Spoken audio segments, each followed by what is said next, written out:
अस्सलाम वालेकुम दोस्तों। तो दोस्तों, इस लेक्चर में हम तैयारी करने जा रहे हैं hand out 201 business and technical English की। तो दोस्तों, इस वीडियो तक बने रहिएगा ताकि हम मिड टर्म की 1 घंटे में बहुत अच्छे से तैयारी कर सकें। तो चलिए दोस्तों, चलते हैं इधर उधर की बातें ख़त्म किए बगैर अपने सीधा सीधा लेक्चर की तरफ। तो लेक्चर नंबर 1 की तरफ चलते हैं। लेक्चर नंबर 1 है introduction to business and technical communication. तो दोस्तों, बिजनेस क्या होता है? सिंपल, आप लोगों को भी आइडिया कि बिजनेस हमारा लेन देन का मामला होता है, जिसमें हम एक्सचेंज करते हैं, किसी चीज़ का लेन देन करते हैं, हमारा बिजनेस कहलाता है। एंड टेक्निकल कम्युनिकेशन कहते हैं उसको। बिजनेस में हम टेक्निकल कम्युनिकेशन यूज़ करते हैं। टेक्निकल कम्युनिकेशन एक हर, जैसे दोस्तों, मेडिकल की फील्ड की एक अपनी कम्युनिकेशन का मेथड होता है, ठीक है। अगर आप किसी किसी मैकेनिकल के पास चले, उसकी अपनी एक लैंग्वेज होगी। तो दोस्तों, जो बिजनेस होता है ना, उसमें टेक्निकल हम लैंग्वेज यूज़ करते हैं। ये डिफरेंट बिजनेस है ना, मेडिकल, मैकेनिकल, सिविल, ठीक है। ये डिफरेंट फील्ड्स हैं, और जिसमें हम टेक्निकल लैंग्वेज उनकी स्पेसिफिक कुछ वर्ड्स होते हैं, स्पेसिफिक उनका वो जिसे हम बोलते हैं डिक्शन होती है। डिक्शन बोलते हैं ज़ुबान को, ठीक है। स्पेसिफिक उनका रजिस्टर होता है, वोकैबुलरी होती है, यूज़ करते होते हैं अपनी फील्ड में कम्युनिकेट करने के लिए। तो दोस्तों, जो टेक्निकल हमारी लैंग्वेज होती है वो रिटन भी हो सकती है, ओरल कम्युनिकेशन भी हो सकती है, ठीक है। अब देखते हैं दोस्तों, अपने इसकी तरफ मूवते हैं। टेक्निकल हमारी जो टेक्निकल हमारी कम्युनिकेशन, तो वो रिटन और स्पोकन में कैसी होती है? रिटन क्या होती है दोस्तों? रिटन फॉर्म में होती है, लिखे अल्फ़ाबेटिकल जो लेटर होते हैं, लिखे होते हैं, उसे हम रिटन कम्युनिकेशन, ओरल कम्युनिकेशन होते हैं, जिसमें हम जो ओरली स्पीक कर रहे हो, तो orally uttering of the word, ये हमारी ओरल कम्युनिकेशन कहलाती है। तो दोस्तों, चलिए चलते हैं अपने नेक्स्ट पार्ट की तरफ। Writing for the different, for writing for the school, जैसे देखें राइटिंग एट स्कूल, ये डिफरेंट। अब जैसे स्कूल भी देखें एक एक फील्ड है। अब writing for a school, for different writing at school. अब जैसे देखो दोस्तों, आपने फॉर एग्जांपल टीचर को एप्लीकेशन सबमिट करवानी है, ठीक है। आप अपने बीमारी की एप्लीकेशन सबमिट करवानी है। तो दोस्तों, इसके लिए आपका आपका आपकी एक टेक्निकल लैंग्वेज है, जैसे टू दी प्रिंसिपल, और किसी भी स्कूल का नाम ले लें, और देन आप respected principal, I am ill, so I can not come to school, etcetera etcetera. तो दोस्तों, ये देखो आपका कम्युनिकेशन करने, ये आपका राइटिंग ये टेक्निकल राइटिंग होती है किसी भी इंस्टीट्यूशन में कम्युनिकेट करने के लिए। अब जैसे देखो दोस्तों, अगर ओरली आप जाते हो किसी टीचर के पास, टीचर कहते हैं आपको क्यों नहीं है, तो आप ये तो नहीं ना कहते to the principal that's why I didn't come to school. तो ये गलत होता है। हम ओरली कैसे करें? हमारा ओरल कम्युनिकेशन का मेथड कुछ होता है। हम कहते हैं मैम एक्चुअली ये रीज़न थी, दैट्स वाई आई डिडंट कम, ठीक है। तो ये हमारा टेक्निकल और ये हमारा ओरल कम्युनिकेशन में डिफरेंस होता है। हम हमारी स्पेसिफिक लैंग्वेज, स्पेसिफिक जॉनर और स्पेसिफिक कॉन्टेक्स्ट होता है, जिसमें हम पूरी कॉन्टेक्स्ट के साथ बात अपनी कन्वे कर रहे थे। जबकि हम ओरल कम्युनिकेशन में हम लोग स्ट्रेट फॉरवर्ड बात करते हैं, लेकिन प्रोफेशनल वे में। टेक्निकल बिजनेस की बात कर रही हूँ दोस्तों। तो दोस्तों, पर्पस ऑफ राइटिंग, और स्कूल में जो हम राइटिंग कर रहे होते हैं दोस्तों, इसका पर्पस क्या होता है? एक तो सबसे पहले आपका पर्पस है, एजुकेशनल पर्पस होता है। कोई भी राइटिंग हम स्कूल में कर रहे होते हैं, जैसे देखो स्कूल में हम डिफरेंट सब्जेक्ट पढ़े होते हैं, 7 पढ़े होते हैं, 8 पढ़े होते हैं। इसका मकसद, मेन पर्पस होता है to educate you, to inform you, ताकि आप इन्फॉर्मेशन टू एजुकेट, इसका मतलब होता है कि आपको किसी किस्म की इन्फॉर्मेशन किसी सब्जेक्ट मैटर के बारे में प्रोवाइड की जाए। और ऑडियंस इसमें क्या होती है दोस्तों?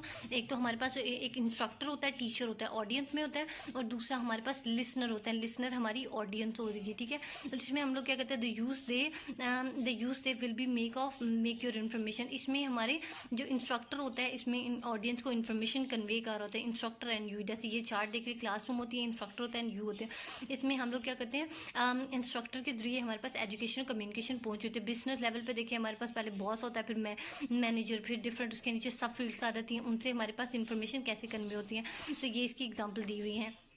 इसके अलावा ये भी देख लें, ownership of a writer work is very important. Ownership कहते हैं कि किसी राइटर को ऑन करना, उसके काम को उसका क्रेडिट देना, ये हमारी ऑनरशिप होती है, ऑनरशिप कहलाती है इसे। आगे देख लेते हैं दोस्तों। नेक्स्ट हम आ जाते हैं reader you need to remember these 3 thing. ये तीनों चीज़ें बहुत ज़्यादा इंपॉर्टेंट है। रीडर क्रिएट मीनिंग, रीडर ही मीनिंग क्रिएट करता है। Reader response and shape by the situation. Reader response करता है और शेप करता है अकॉर्डिंग टू द सिचुएशन के अकॉर्डिंग, सिचुएशन सूरत हाल के। Reader react to the movement by the movement basis. कहते हैं जो हमारा जो रीडर होता है वो मूवमेंट के अकॉर्डिंग ही रिएक्ट करता है। जैसे देखो हमारे पास, जो अगर कोई हम नॉवल या ड्रामा की बात कर लेते हैं, उसमें जैसी सिचुएशन होगी वैसे वैसे जैसे आपके फेशियल एक्सप्रेशन और आपकी फीलिंग वैसे वैसे चेंज होंगी। जैसे फॉर एग्जांपल हम मोबाइल से स्क्रॉल करते हुए शॉर्ट्स देख रहे होते हो, तो उसमें पहले अगर सैड वीडियो आ रही है तो आपके इमोशन सडन सैड हो जाएंगे, कोई फ़नी आ रही तो आपको सडनली आपका स्माइल आ जाएगी। तो ये हमारे क्या होते हैं कि हम लोग रिएक्ट करते हैं मूवमेंट बाय मूवमेंट बेसिस, हम मूवमेंट के बेसिस पे हम रिएक्ट करते हैं। मीनिंग क्रिएट करता है सिंपल मैंने कहा, instant of receiving the message people interact with the message to the create meaning. कहते हैं जैसे देखो मैं आपको सिंपल एग्जांपल देती हूँ, आप सबने पीके मूवी होगी, तो उसमें वो जब पीके अरेस्ट होता है और जेल में जाता है तो वहाँ पे एक वो स्पेसिफिक वर्ड यूज़ करते हैं अच्छा। अब देखो दोस्तों, हमारे यहाँ अच्छे वर्ड के किस तरह से डिफरेंट वेरिएशन में मीनिंग इस्तेमाल करते हैं। तो दोस्तों सिर्फ अच्छा के अकॉर्डिंग, जैसे वो अच्छा कहते हैं, ह्यूमन कितने कॉम्प्लेक्स होते हैं, एक वर्ड को कितने डिफरेंट कॉन्टेक्स्ट में इस्तेमाल करते होते हैं। तो इस तरह से हमें पता होता है, हम सिचुएशन को देखते हैं कि किस अच्छा को किस सेंस में यूज़ करते हुए अपना मीनिंग को कन्वे किया जा रहा होता है। रीडर ही क्रिएट करता है मीनिंग किसी चीज़ को अंडरस्टैंड करने के। Reader response and shape by the situation, और रीडिंग क्या करता है, रीडर ही रिस्पॉन्स करता है और शेप बाय द सिचुएशन। और जो जैसे देखो आपको पता होता है इस सिचुएशन में आपको हंसना है, अगर फॉर एग्जांपल किसी पे कहीं पे फ्यूनरल है, जनाजा है, तो अब वहाँ पे आपको पता है ये सिचुएशन है, इसके अकॉर्डिंग मुझे कैसे रिस्पॉन्ड करना है। तो ये हमारा क्या होता है, शेप, रीडर उसके अकॉर्डिंग अपने आप को शेप अप कर लेता है कि यहाँ पे मुझे जो क्रैक करना है कि नहीं करना है, यहाँ पे हमारी कैसी सिचुएशन होनी चाहिए। और थर्ड वाली reader react on the movement to movement basis, और मैंने आपको जैसे बता दिया था रीडर मूवमेंट टू मूवमेंट कैसे रिएक्ट करता है, उसकी बेस पे वो इस चीज़ को हमेशा याद रखना। ये 3 पॉइंट पेपर में अक्सर पूछे जाते हैं, जो बहुत ज़्यादा इंपॉर्टेंट भी हैं पेपर के लिहाज से। दोस्तों आगे देखो oral communication type of oral communication mode of delivery. और इसलिए दोस्तों सबसे पहले टाइप ऑफ कम्युनिकेशन पढ़े थे। टाइप ऑफ कम्युनिकेशन में सबसे पहले ओरल कम्युनिकेशन दोस्तों मैंने आपको बताया था कि हमारे पास 2 मेन टाइप्स होती हैं। Oral communication, what you are going to be utter in front of somebody, किसी भी शख्स के सामने खड़े होकर कोई भी मुंह से अल्फाज निकालते हो, वो एक्सप्लिसिट हो सकते हैं, इम्प्लिसिट पर्पस। एक्सप्लिसिट होते हैं जिसमें आप डायरेक्ट कन्वे कर रहे होते हैं इन्फॉर्मेशन, इम्प्लिसिट में आप हिडन मीनिंग कन्वे कर रहे हो। तो ये हमारी ओरल प्रेजेंटेशन है। Oral presentation can be almost any report type such as design review or proposal or a conference talk। ये oral presentation की एग्जाम्पल है, ठीक है। आगे देख लें, इसमें हम लोग मोस्टली हमारे पास रिटन डॉक्यूमेंटेशन और ओरल प्रेजेंटेशन। दोस्तों ये जो 2 फॉर्म है, रिटन डॉक्यूमेंट और ओरल प्रेजेंटेशन, बहुत इंपॉर्टेंट पेपर में अक्सर आ जाती होती है, तो इसको बहुत अच्छे से आपने एक दफ़ा इनका डिफरेंस अच्छे से देख लेना है। तो ओरल क्या होता है, जैसे देख लेते हैं, ये लिखा है publicate on a premises presented unlimited audience over time and place. कहते हैं इसमें रिटन डॉक्यूमेंट होता है, ये हमारे पास अनलिमिटेड ऑडियंस के लिए होता है और एक लंबे टाइम स्पेस के लिए और बहुत ज़्यादा लोगों के लिए होता है, और एक लंबा लेंथी डॉक्यूमेंट होता है। ऑन द अदर हैंड जो ओरल कम्युनिकेशन होता है generally limited to time and space. Oral communication जैसे हम ओरल अभी राइट नाउ मैं किसी से कम्युनिकेट कर रही हूँ, मेरे पास 5 मिनट, तो मैंने 5 मिनट में अपनी सारी बात को कन्वे करना है, तो ये हमारी ओरल कम्युनिकेशन। हमारे पास टाइम की भी लिमिट होती है, हमारे पास प्लेस की भी, डिलीवरी के भी टाइम की भी लिमिट होती है। उसके अलावा दूसरे में क्या होता है, रिटर्न में नो डायरेक्ट ऑडियंस इंटरेक्शन। कहते हैं रिटन डॉक्यूमेंट में हमारे पास डायरेक्ट ऑडियंस के साथ इंटरेक्शन ही हो रही होती है, क्योंकि हम इसमें किसी के साथ बातचीत कर रहे होते हैं। हमारे पास रिटन डॉक्यूमेंट होता है, रीडर जब चाहे तब से पढ़ सकता है। उसके अलावा क्या होता है, high level of audience interaction is possible. Oral में क्या होता है कि ओरल में आपके पास ऑडियंस होती है, इसमें आप डायरेक्ट कम्युनिकेशन होता है, कम्युनिकेशन इंटरेक्शन आपकी इसके साथ डायरेक्ट होती है। इसके अलावा इसमें क्या होता है, रीफाइन आर्गूमेंट स्ट्रक्चर। इसमें बड़े स्ट्रक्चर्ड वे में जो रिटन डॉक्यूमेंट होता है बड़ा स्ट्रक्चर्ड होता है। सबसे पहले जैसे इंट्रोडक्शन थे, सपोर्टिंग आइडियाज होते, फिर उसके बाद हमारा कंक्लूजन होता है, ये एक स्ट्रक्चर्ड डॉक्यूमेंट होता है। उसके अलावा जो हमारे पास ओरल कम्युनिकेशन होती है, इसमें simple presentation of main point है। इसमें हम सिंपल अपने मेन पॉइंट की, जैसे कहते हैं मुद्दे की बात करो, तो इसमें हम मेन पॉइंट की बात करते होते हैं। दूसरे पॉइंट देख लेते हैं, large volume of the detail information can be communicated. कहते हैं इसमें हमारे पास एक सब्जेक्ट मैटर होता है, तो बहुत डिटेल में कन्वे किया जाता है। ठीक है, इसमें हम क्योंकि टाइम मैनेजर्स भी हमने बताया था कि अनलिमिटेड हमारे पास ऑडियंस के होते हैं, टाइम की स्पेस के वे में कोई इशू नहीं होता, तो इसमें एक बहुत ही डिटेल वे में किसी भी इशू को डिस्कस किया जाता है। जबकि दूसरे में क्या होता है, ओरल में क्या होता है, हमारे पास लिमिटेड इन्फॉर्मेशन ट्रांसफर होता है, लिमिटेड टाइम होता है इन्फॉर्मेशन को ट्रांसफर करने का। दूसरे में देख लें एक्सरसाइज सिंटेक्स एंड डिक्टेशन। इसमें हमारे सेंटेंस स्ट्रक्चर एक प्रॉपर वे में होता है, जबकि जबकि दूसरे कन्वेंशनल सिंटैक्स एंड डिक्शन होती है। इसमें हम कन्वेंशनल वे में, जैसे कहते हैं ना, हम मुद्दे की बात करें, हम स्ट्रेट फॉरवर्ड जाके जो हमने बात करनी थी उसको कन्वे, कोई हम सेंटेंस स्ट्रक्चर कोई पैटर्न नहीं फॉलो करते, हम डायरेक्ट अपनी बात कन्वे कर देते हैं जिस तरीके से ऑडियंस को बहुत अच्छे से समझ आ सके। उससे आगे देखिए एम्फेसाइज ऑन टेक्स्ट, इसमें टेक्स्ट के ऊपर एम्फेसिस होता है, जैसे इंट्रोडक्शन, जैसे आप चैप्टर की यहाँ पे एग्जांपल ले लें, प्रॉपर वे में उन लोगों ने आपको कन्वे किया हुआ है। और दूसरे में जैसे मैं आपको कर रही हूँ ओवर एम्फेसाइज ऑन विजुअल, जो मैं आपको बोल रही हूँ क्योंकि मैं इसको आपको टेक्स्ट ओवरऑल विजुअल दे रही हूँ, तो ये हमारी ओरल कम्युनिकेशन में आ जाएगा। फिर देखें कि harder control page of presentation, कहते हैं reader control page of presentation. इसके बाद रीडर के पास सारा कंट्रोल, जो रिटन टेक्स्ट होती है इसमें पास कंट्रोल किसी पर, रीडर के पास, जबकि speaker control place of the presentation. जो दूसरी साइड पे होते हैं ना उसमें जैसे मैं बोल रही इसमें मेरे पर कंट्रोल है, तो ओरल में जो स्पीकर होता है उसके ऊपर कंट्रोल होता है, जबकि रीडर में जो रीडर रीड आउट कर रहा है तो उसमें उसके ऊपर कंट्रोल का होता है कि वो कितना टेक्स्ट पढ़ना चाह रहा है। तो दोस्तों ये पॉइंट्स जितने मैंने आपको बताएंगे पेपर में डिफ्रेंसिएशन के पर्सपेक्टिव से भी पूछा जा सकता है, और एमसीक्यूज में भी पक्का ये एमसीक्यूज में भी आ सकता है, रिटन और ओरल प्रेजेंटेशन के बारे में। और आगे देख लेते हैं दोस्तों, affective oral communication is combination of many skills, कहते हैं दोनों बहुत ही चीज़ों का कॉम्बिनेशन। जैसे देखो आउटलिस्टिंग एंड प्लानिंग, जो हमारी ओरल कम्युनिकेशन होती है इसमें कहते हैं आउटलिस्टिंग करते हैं और प्लानिंग करते हैं। जैसे देखो ओरल कम्युनिकेशन कर रहे हैं, सबसे पहले मुझे पता है मैंने आपको कौन कौन से पॉइंट, कौन सी रेलिवेंट है, कौन से रेलिवेंट है, मैंने आपको लिस्ट आउट कर देता है, और प्लानिंग करते हुए मैं उसको कन्वे करती जाऊँगी। और प्रिपेयरिंग ओवर हेडेड और अदर डिस्प्ले मीडिया, इसके अलावा ओरल कम्युनिकेशन के लिए क्या कहते हैं हम, प्रिपेयरिंग ओवरहेड में भी मैंने आपको प्रिपेयर करके लेक्चर कन्वे किया। और दूसरे नंबर की बात इसमें क्या कहते हैं अदर डिस्प्ले मीडिया, या फिर डिस्प्ले मीडिया के जरिए आपको कन्वे करने की कोशिश। रिहर्सल भी चाहिए होती है ओरल कम्युनिकेशन में, जैसे प्रेजेंटेशन देनी होती है तो आपको रिहर्सल और डिलीवरी भी इसमें बहुत ज़्यादा मैटर करती है कि आप किस तरह से किस तरीके से अपने मैसेज को कन्वे कर रहे हो। Formal and informal oral reports, formal and informal, formal का होता है दोस्तों ये हाईली प्रोफेशनल डॉक्यूमेंट्स होता है, और इनफॉर्मल होता है मोर पर्सनल होती है। इसमें आपकी जो इन्फॉर्मेशन कन्वे का मेथड होता है वो बहुत ही पर्सनल वे में होता है। फॉर्मल में प्रॉपर एक डॉक्यूमेंटेशन होती है, दूसरे में हमारे पास प्रॉपर डॉक्यूमेंटेशन, बल्कि इनफॉर्मल जैसे हम टेक्स्ट मैसेजिंग पे बात करते हैं कि हमारी इनफॉर्मल ओरल रिपोर्ट हो सकती हैं। फॉर्मल ओरल रिपोर्ट, यहाँ पे जैसे मैंने आपको भी क्लियरली डिफरेंस बताया, इसकी डेफिनेशन देखिए, are usually prepare well in advance of the presentation, कहते हैं ये आपको बहुत अच्छे तरीके से प्रेजेंटेशन से पहले अच्छे से प्रिपेयर करनी पड़ती है। और इनफॉर्मल कहती है generally characterize by small group setting, और जो ओरल ये वाली होती है ना इनफॉर्मल, जैसे हमारे दोस्तों के साथ कम्युनिकेशन होती है, तो ये कहते हैं ये इस सेटिंग में बैठती है सूटेबल। और दोस्तों oral presentation is professional environment generally fall into two category, ये दोस्तों बहुत ही इंपॉर्टेंट है। कहते हैं ओरल प्रेजेंटेशन को हमने दो चीज़ों में दो तरह से कैटेगराइज किया गया, एक तो इंफॉर्मेटिव स्पीकिंग होती है और एक परसुएसिव स्पीकिंग होती है। दोस्तों जो इन्फॉर्मेटिव स्पीकिंग होती है ना, इसमें क्या कहते हैं आप किसी किस्म की प्राइमरी, आपका मकसद के प्राइमरी गोल होता है to provide a sake of learning to the speaker, कि लोगों को कुछ सिखाना होता है, कुछ आपने उनको इन्फॉर्मेटिव से ही हमेशा याद रखिए कि इन्फॉर्मेशन कन्वे करना, and informative speech explain a concept instruct और विद द रीडर, कहते हैं इसमें मेन जो मकसद होता है इसमें आपको इन्फॉर्मेशन कन्वे करना होता है।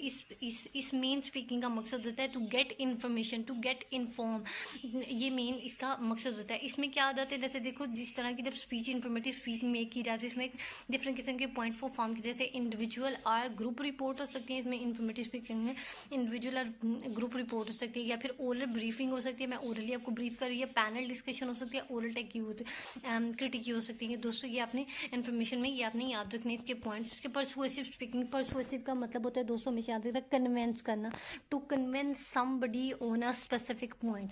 तो इसमें क्या कहते हैं कि दोस्तों हम किसी पॉइंट पे किसी को कन्वेंस करना, तो इन्फ्लुएंस करना, speaking is use to influence when the audience think are does, कहते किसी भी चीज़ के बारे में ऑडियंस को कन्विंस करना है जब वो उस चीज़ के बारे में स्पेसिफिक पॉइंट ऑफ व्यू रखती है। जैसे देखो पॉलिटिकल स्पीच होती है, इसके बेस्ट एग्जांपल जैसे हमारे पास जैसे इमरान खान ने हमारा कैसे नैरेटिव चेंज किया, ठीक है, ये हमारी परसुएसिव स्पीकिंग, कैसे हमारे एक वो हमारे जो कन्वेंशनली हम जिनको अपना लीडर मानते आ रहे थे हम लोगों ने, कैसे उसने अपनी परसुएसिव स्पीकिंग से हमें कन्वेंस किया, हमारी थॉट को चेंज किया, ये हमारी परसुएसिव स्पीकिंग में आ जाएगा। आगे देख लेते हैं इसमें क्या include to reinforce the attitude believes and values and audience already hold, कहते कोई भी उसके बारे में जो ऑडियंस का बिलीव होता है, बिलीव्स होते हैं, वैल्यूज होते हैं, वो ऑलरेडी उसके पास होते हैं, उसके नैरेटिव को चेंज करना, ये परसुएसिव स्पीकिंग में आता है। To inoculate an audience against counter persuasion, इसका मतलब यही वाला बनता है दोस्तों कि जो हमारे पास ऑलरेडी हमारी परसुएशन होती है, हमारे पास एक already fix point of view है, उसके बारे में हमारा नैरेटिव चेंज करना, जो चेंज एटीट्यूड। इसका मतलब ये कि किसी चीज़ के बारे में आपका जो आपका जहन होता है उसको चेंज करना, to motivate an audience to act, और ऑडियंस को मोटिवेट करना। इसका मतलब है कि उसके अकॉर्डिंग उसके एक्ट करना, मतलब जो मैंने आपको आइडिया नैरेटिव रखा है उसको आपको फोर्सफुली नहीं उसको इम्प्लीमेंटेशन करवानी, बल्कि उसको कन्वेंसिंग पार के जरिए उसको प्रैक्टिस में लाना। ये हमारा क्या होता है, to motivate an audience to an act. अब डिलीवरी मेथड हमारे पास दो होते हैं, एक होता है एक्सटेम्पोर और एक होता है इम्प्रॉम्प्टू और दूसरा फोर्थ वाला होता है हमारा मेमोराइजेशन और रीडिंग होता है। एक्सटेम्पोर क्या होता है, इसमें देख लेते हैं। He thought extempore method involve significant effort but result in a degree of the quality that tell you reader that you care about them. इसमें क्या होता है कि दोस्तों हम लोग जो भी इंफॉर्मेशन कोई भी हम कन्वे कर रहे होते हैं, उसके रिजल्ट्स और आउटकम के बारे में अपनी ऑडियंस को बता रहे होते हैं कि हम इसके जो भी आउटकम जो रिजल्ट होंगे हम उसके बारे में हम आपकी उसके लिए केयरफुल हैं, उसके बारे में हम आपका ध्यान रखते होते हैं। अब देखिए इसमें कौन से पॉइंट्स आते हैं, require the detail layering out of the presentation from beginning to the and.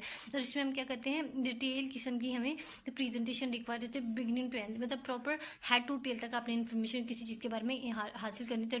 Doing your homework to fulfil your knowledge या कहते हैं इसके लिए प्रेजेंटेशन के लिए खड़े होने के लिए आपको अपना सारा नॉलेज ही आपको फुलफिल करना पड़ेगा। The use of the 3 × 5 flu hard to similar method to jog your इसमें मतलब जिससे सिंपल कि आपको अपना क्या करना पड़ेगा, अपना माइंड को बूस्टअप करना पड़ेगा, प्रैक्टिस करना पड़ेगा प्रेजेंटेशन के लिए खड़े होने के लिए। Then the impromptu speech is given when without any advance preparation.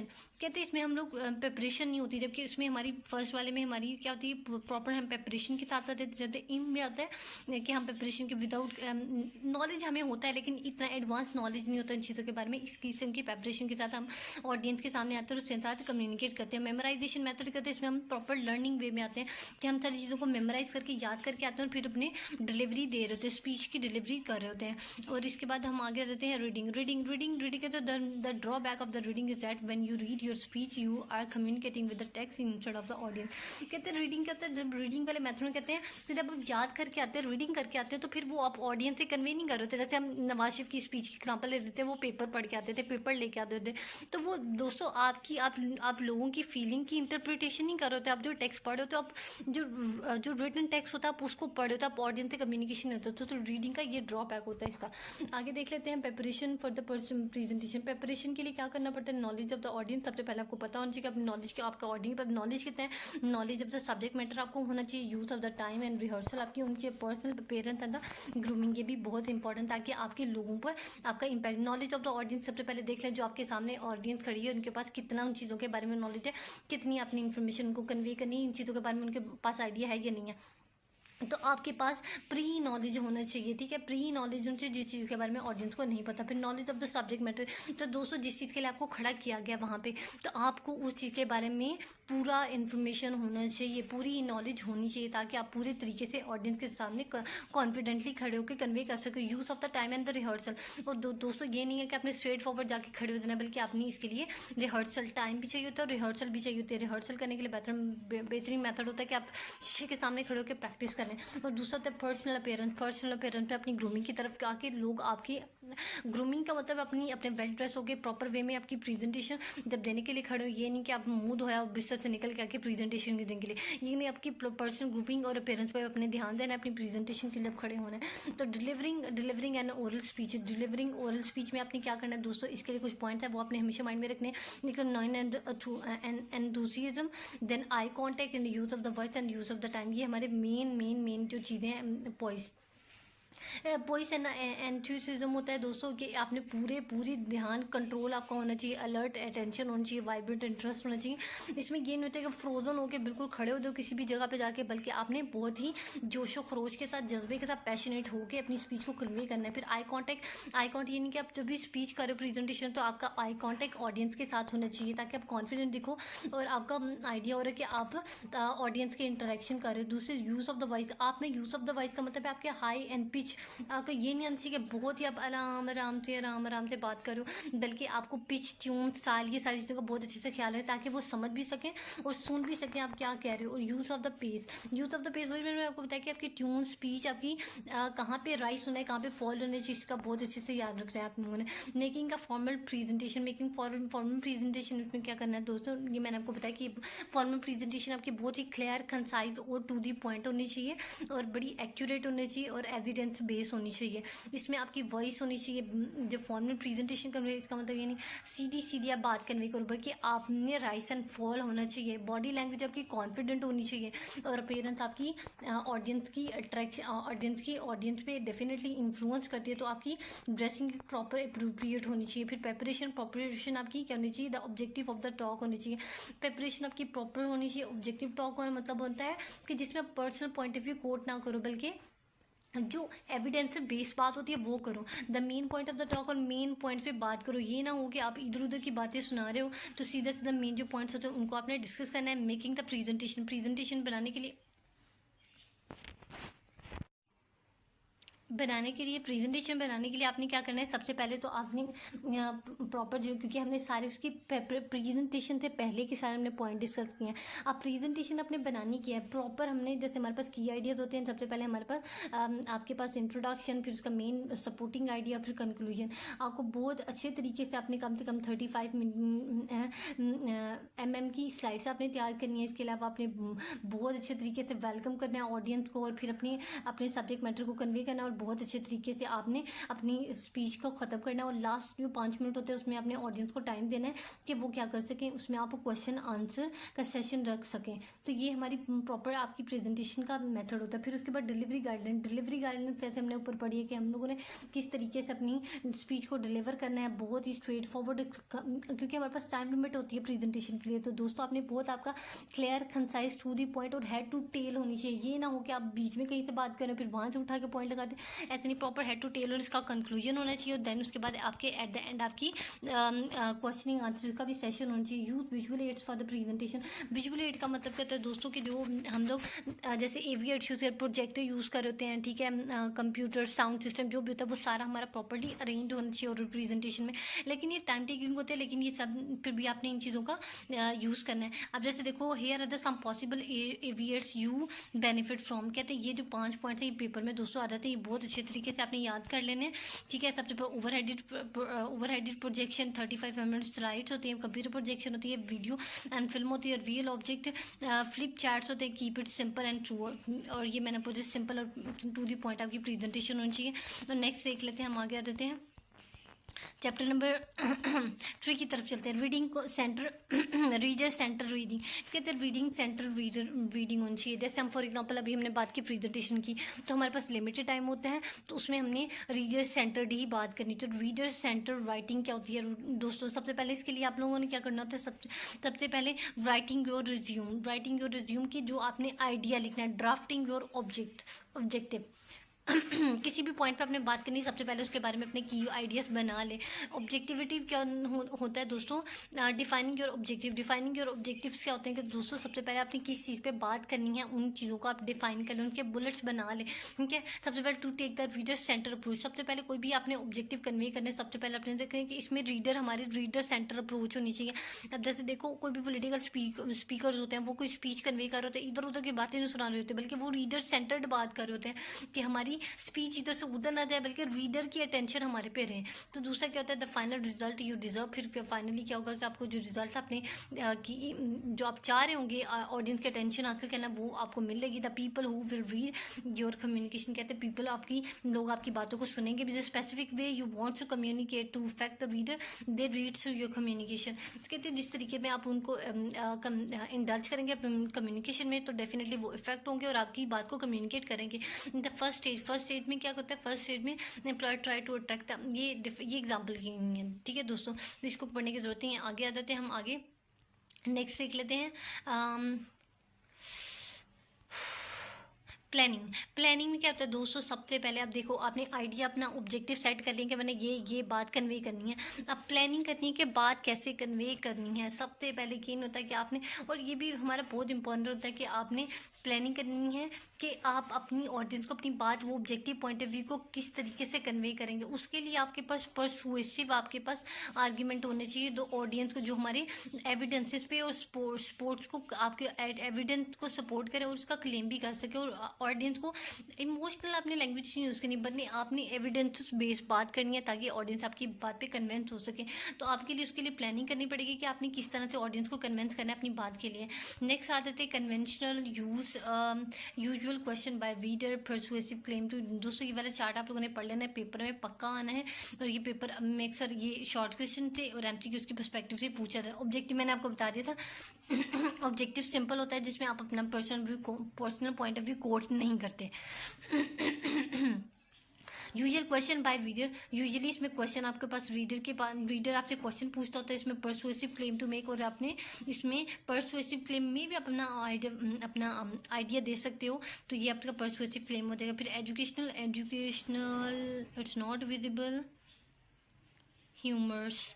तो दोस्तों इसको आपने एक दफ़ा देख लेना है, सिंपल है, इसका बस की आइडिया आपके माइंड में होना चाहिए। ऑर्गेनाइजिंग योर मटेरियल, तो दोस्तों जब से आप सबसे पहले कोई भी इन्फॉर्मेशन आपने कन्वे करनी है तो आपका जो मेथड होता है, जो भी इन्फॉर्मेशन कन्वे करने का तरीका होता है, वो बड़ी ऑर्गेनाइज वे में होनी चाहिए। फंक्शनल, ठीक है, सबसे पहले इंट्रोडक्शन, फिर कैटेगराइजेशन, जैसे फंक्शन रिज्यूम होनी चाहिए, फिर कन्वेंशन रिज्यूम, फिर नॉन कन्वेंशन रिज्यूम होनी चाहिए। तो ये थ्री मेन मैथड होते हैं किसी बात को कन्वे करने के। ड्राफ्टिंग का मतलब वही अपनी इन्फॉर्मेशन को ड्राफ्ट आउट कर लेना।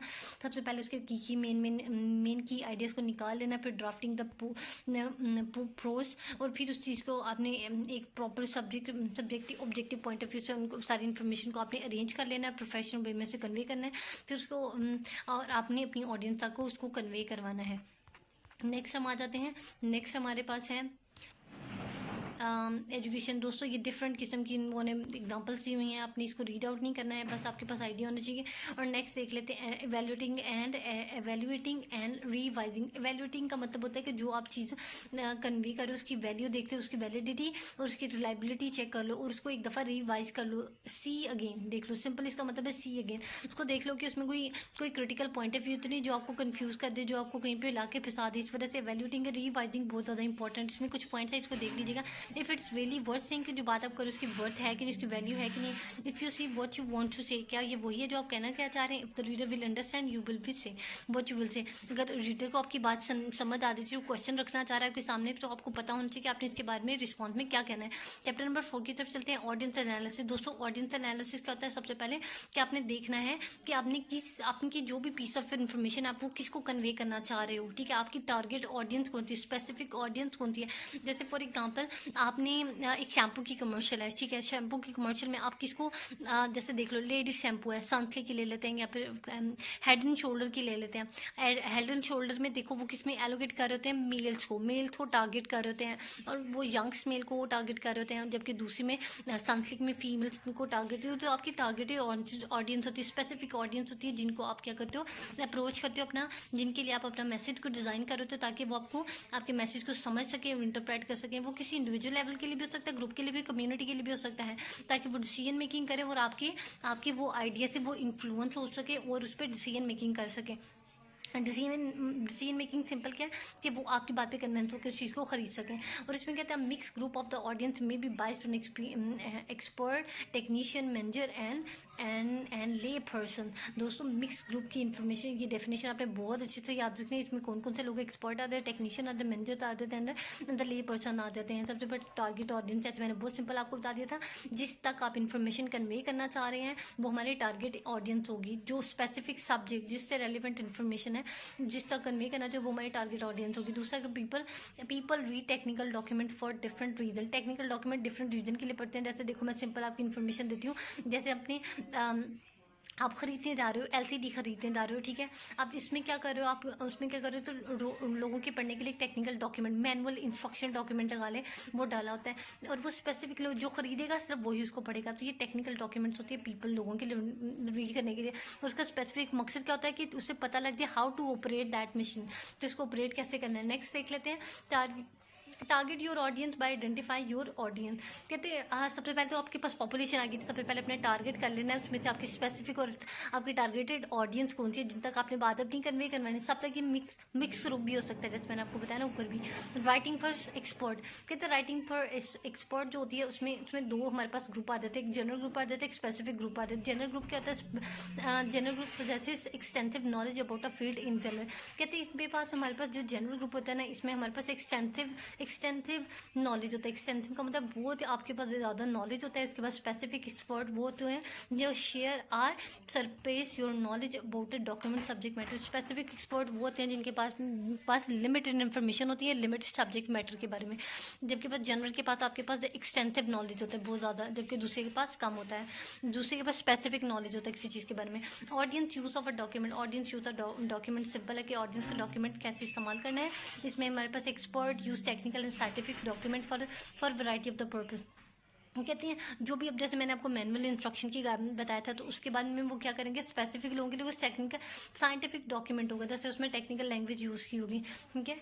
ट्रांजिशनल डिवाइसेस यूज की होंगी कि अपनी इन्फॉर्मेशन को ऑडियंस तक कैसे कन्वे किया जाए। तो दोस्तों इसके लिए 3 पॉइंट है, इसको आपने हमेशा माइंड में रखना है। To maintain and expand their own general expertise, to obtain specific answer to their own research and writing. कहते हैं उनके जो रिसर्च करने के बाद जो स्पेसिफिक उनके आंसर हैं उनके बारे में आपने रिस्पॉन्ड करना है। To evaluate a document technical and scientific content, कहते हैं उसको देख लेना कि जो आप इन्फॉर्मेशन कन्वे कर रहे हैं उसमें किसी किस्म का गैप तो नहीं रह गया। Strategies for writing to technician, कहते हैं टेक्नीशियन के लिए जो डॉक्यूमेंट्स लिखते हैं उसमें क्या किस किस्म की स्ट्रैटेजीज होनी चाहिए। Keep introduction and background information, सबसे पहले आपके पास इंट्रोडक्शन होनी चाहिए, उसके बाद बैकग्राउंड नॉलेज भी आपके पास होना चाहिए। फिर मेक इन्फॉर्मेशन एक्सेसिबल, और सबके समझ में आने वाली इन्फॉर्मेशन। एक्सेसिबल का मतलब है कि वो बात जो थी समझ में आने वाली होनी चाहिए। Provide short definition and explanation, तो कहते हैं जब टेक्नीशियन जो टेक्निकल इन्फॉर्मेशन कन्वे कर रहे थे इसमें आपने शॉर्ट और कंसाइज डेफिनेशन, ये नहीं चाहिए बहुत डिटेल्ड में इंफॉर्मेशन कन्वे कर रहे हो तो ये बहुत मुश्किल हो जाता है रीडर के लिए। और इस वजह से जो टेक्निकल लैंग्वेज होती है इसमें बहुत ही आप सिंपल और टू दी पॉइंट एक्सप्लेनेशन देते हो। फिर अगर manager read technical and scientific document for various purpose, सबसे पहले to aid in making decision, ये मैनेजर की हेल्प करती है कि वो डिसीजन कर सके। Second to assess current situation को वो हैंडल कर सके। To maintain the general level of the expertise, ताकि वो मेंटेन कर सके अपना जनरल लेवल किसी भी चीज़ में अपना वो लेवल को मेंटेन कर सके। To evaluate project and employees, ताकि वो अपने एम्प्लॉयज़ को भी हैंडल कर सके और इसके अलावा प्रोजेक्ट को भी हैंडल कर सके। आगे देख लेते हैं दोस्तों, audience general use for document. Audience जो जनरली डॉक्यूमेंट यूज़ करती है उनका मकसद होता है इन्फॉर्मेशन हासिल करना, डिसीजन मेकिंग करना और कुछ चीज़ समझना या सीख लेना, ये हमें डिसीजन मेकिंग। नेक्स्ट आ जाता है इफेक्टिव कम्युनिकेशन, डेफिनेशन, ऑब्जेक्टिव। सबसे पहले इफेक्टिव कम्युनिकेशन क्या होता है दोस्तों, इफेक्टिव कम्युनिकेशन सिंपल यहाँ पर डेफिनेशन लिख लेते हैं। Defining your communication objective, defining objective determine that what your document need to be accomplished to be successful.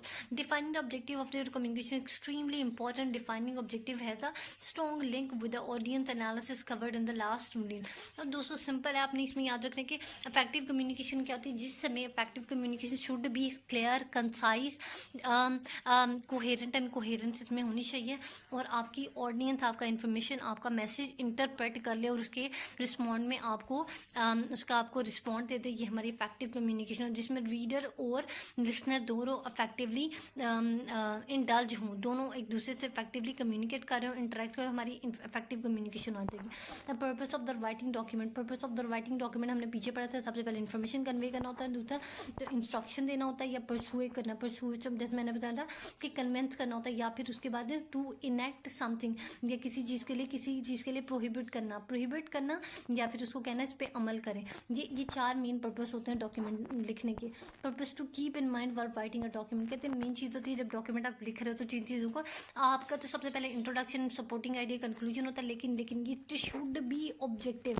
Objective का मतलब होता है दोस्तों कि आप जब भी कोई डॉक्यूमेंट आपने ये नहीं किया मेरे ख्याल से ये बात ऐसी है, आपका पॉइंट ऑफ व्यू हमेशा अनबाइस्ड होना चाहिए, कोई आपका पर्सनल पॉइंट ऑफ व्यू नहीं होना चाहिए, बल्कि ऑब्जेक्टिव राइटिंग होनी चाहिए। हमेशा कभी तो डॉक्यूमेंट लिख रहे हो तो आपका पॉइंट ऑफ व्यू हमेशा ऑब्जेक्टिव होना चाहिए। एक्सप्लिट पर्पस ऑफ अ डॉक्यूमेंट, कहते हैं कोई भी डॉक्यूमेंट लिख रहे हो तो उसका मकसद है एक्सप्लिट होना चाहिए, मतलब वो आपकी इन्फॉर्मेशन डायरेक्ट वे में कन्वे हो रही हो, हिडन मीनिंग ना हो, ठीक है। जैसे हम जो क्रैक्स करते हैं तो वो कुछ जैसे ताबिश आजमी का कोई प्रोग्राम होता है, ठीक है, कोई भी फ़नी सा उसका जो आजकल हंसना मना है, उसमें वो कोई भी कर रहा होता है तो उसमें वो ड्यूल मीनिंग कन्वे और इम्प्लिसिट मीनिंग भी होते हैं उसकी कॉन्वर्सेशन में। तो एक्सप्लिसिट में क्या होता है, डायरेक्ट जो आपको इन्फॉर्मेशन कन्वे हो रही होती है वो हमारा एक्सप्लिसिट इन्फॉर्मेशन में आता है, जैसे जिसका मकसद होता है इन्फॉर्मेशन प्रोवाइड करना, इंस्ट्रक्शन देना, या फिर रीडर को परसू करना, फिर इनएक्ट समथिंग कि उस पर अमल करे या उस पर अमल ना करे। Document that provide you information, एक कहते हैं जो डॉक्यूमेंट आपको इन्फॉर्मेशन प्रोवाइड करते हैं। सबसे पहले उसमें आ जाती है रिसर्च पेपर की एग्जांपल, जिसमें हमारे पास एक सेक्शन आ जाता है लिटरेचर रिव्यू का। लिटरेचर रिव्यू में क्या होता है दोस्तों, हमें इन्फॉर्मेशन एक डॉक्यूमेंट के बारे में उसके आइडियाज़ को सपोर्ट करने के लिए हमें डिफरेंट किस्म के डॉक्यूमेंट चाहिए होते हैं ताकि वो अपने आइडिया को सपोर्ट करें। स्पेसिफिकेशन क्या होता है, स्पेसिफिकेशन में भी हमें उस चीज़ों के रेलिवेंट जो इन्फॉर्मेशन होती है वो कन्वे की जा रही होती है, उसे हम स्पेसिफिकेशन कहते हैं। और सेक्शन इन डॉक्यूमेंट सेक्शन क्या होते हैं, जब एक डॉक्यूमेंट लिख रहे होते हैं सबसे पहले उसमें बैकग्राउंड आ जाता है, थ्योरी आ जाता है, मटीरियल, रिजल्ट और टेबल्स आ जाते हैं। तो ये हमेशा याद रखना सेक्शन ऑफ डॉक्यूमेंट क्या होते हैं। डॉक्यूमेंट की टाइप होती है प्रपोजल, यहाँ पर different example, section, proposal, project, work and work plan होता है।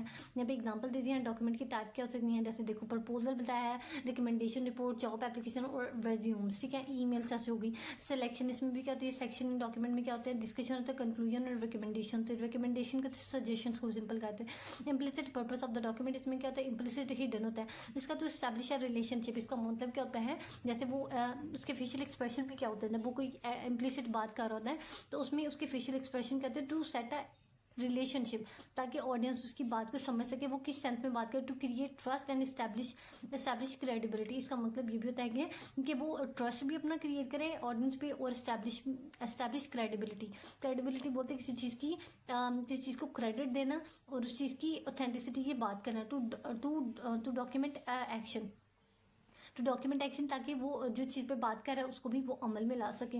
टू स्टैब्लिश अ रिलेशनशिप, जैसे मैंने सिंपल बता दिया कि ऑडियंस और रीडर के दरमियान कनेक्शन स्टैब्लिश करना ये मेन मकसद होता है डॉक्यूमेंट का। To create trust and establish credibility, सबसे पहले तो अपने ऑडियंस पे आपने ट्रस्ट बिल्ड करना है और फिर अपनी क्रेडिबिलिटी, अपनी बात की क्रेडिबिलिटी को कन्वे करना है कि ये बात यहाँ पे कोट करने वाली या नहीं करनी, तो ये आपकी क्रेडिबिलिटी में। टू डॉक्यूमेंट एक्शन, और फिर डॉक्यूमेंट का एक्शन, डॉक्यूमेंट एक्शन का मतलब है कि उसको इन प्रैक्टिस में लाए, उसको प्रैक्टिस में लाया जाए और उसमें आपको लाने के लिए क्या करते हैं, डिफरेंट किस्म की सजेशन दी जाती है, ऑब्जेक्टिव पॉइंट ऑफ व्यू दिए जाते हैं। ऑब्जेक्टिव पॉइंट ऑफ व्यू दोस्तों हमेशा याद रखिएगा, जब भी हम डॉक्यूमेंट्स की बात करते हैं ये हमेशा नेचर में ऑब्जेक्टिव होते हैं और अनबाइस्ड होते हैं, ठीक है।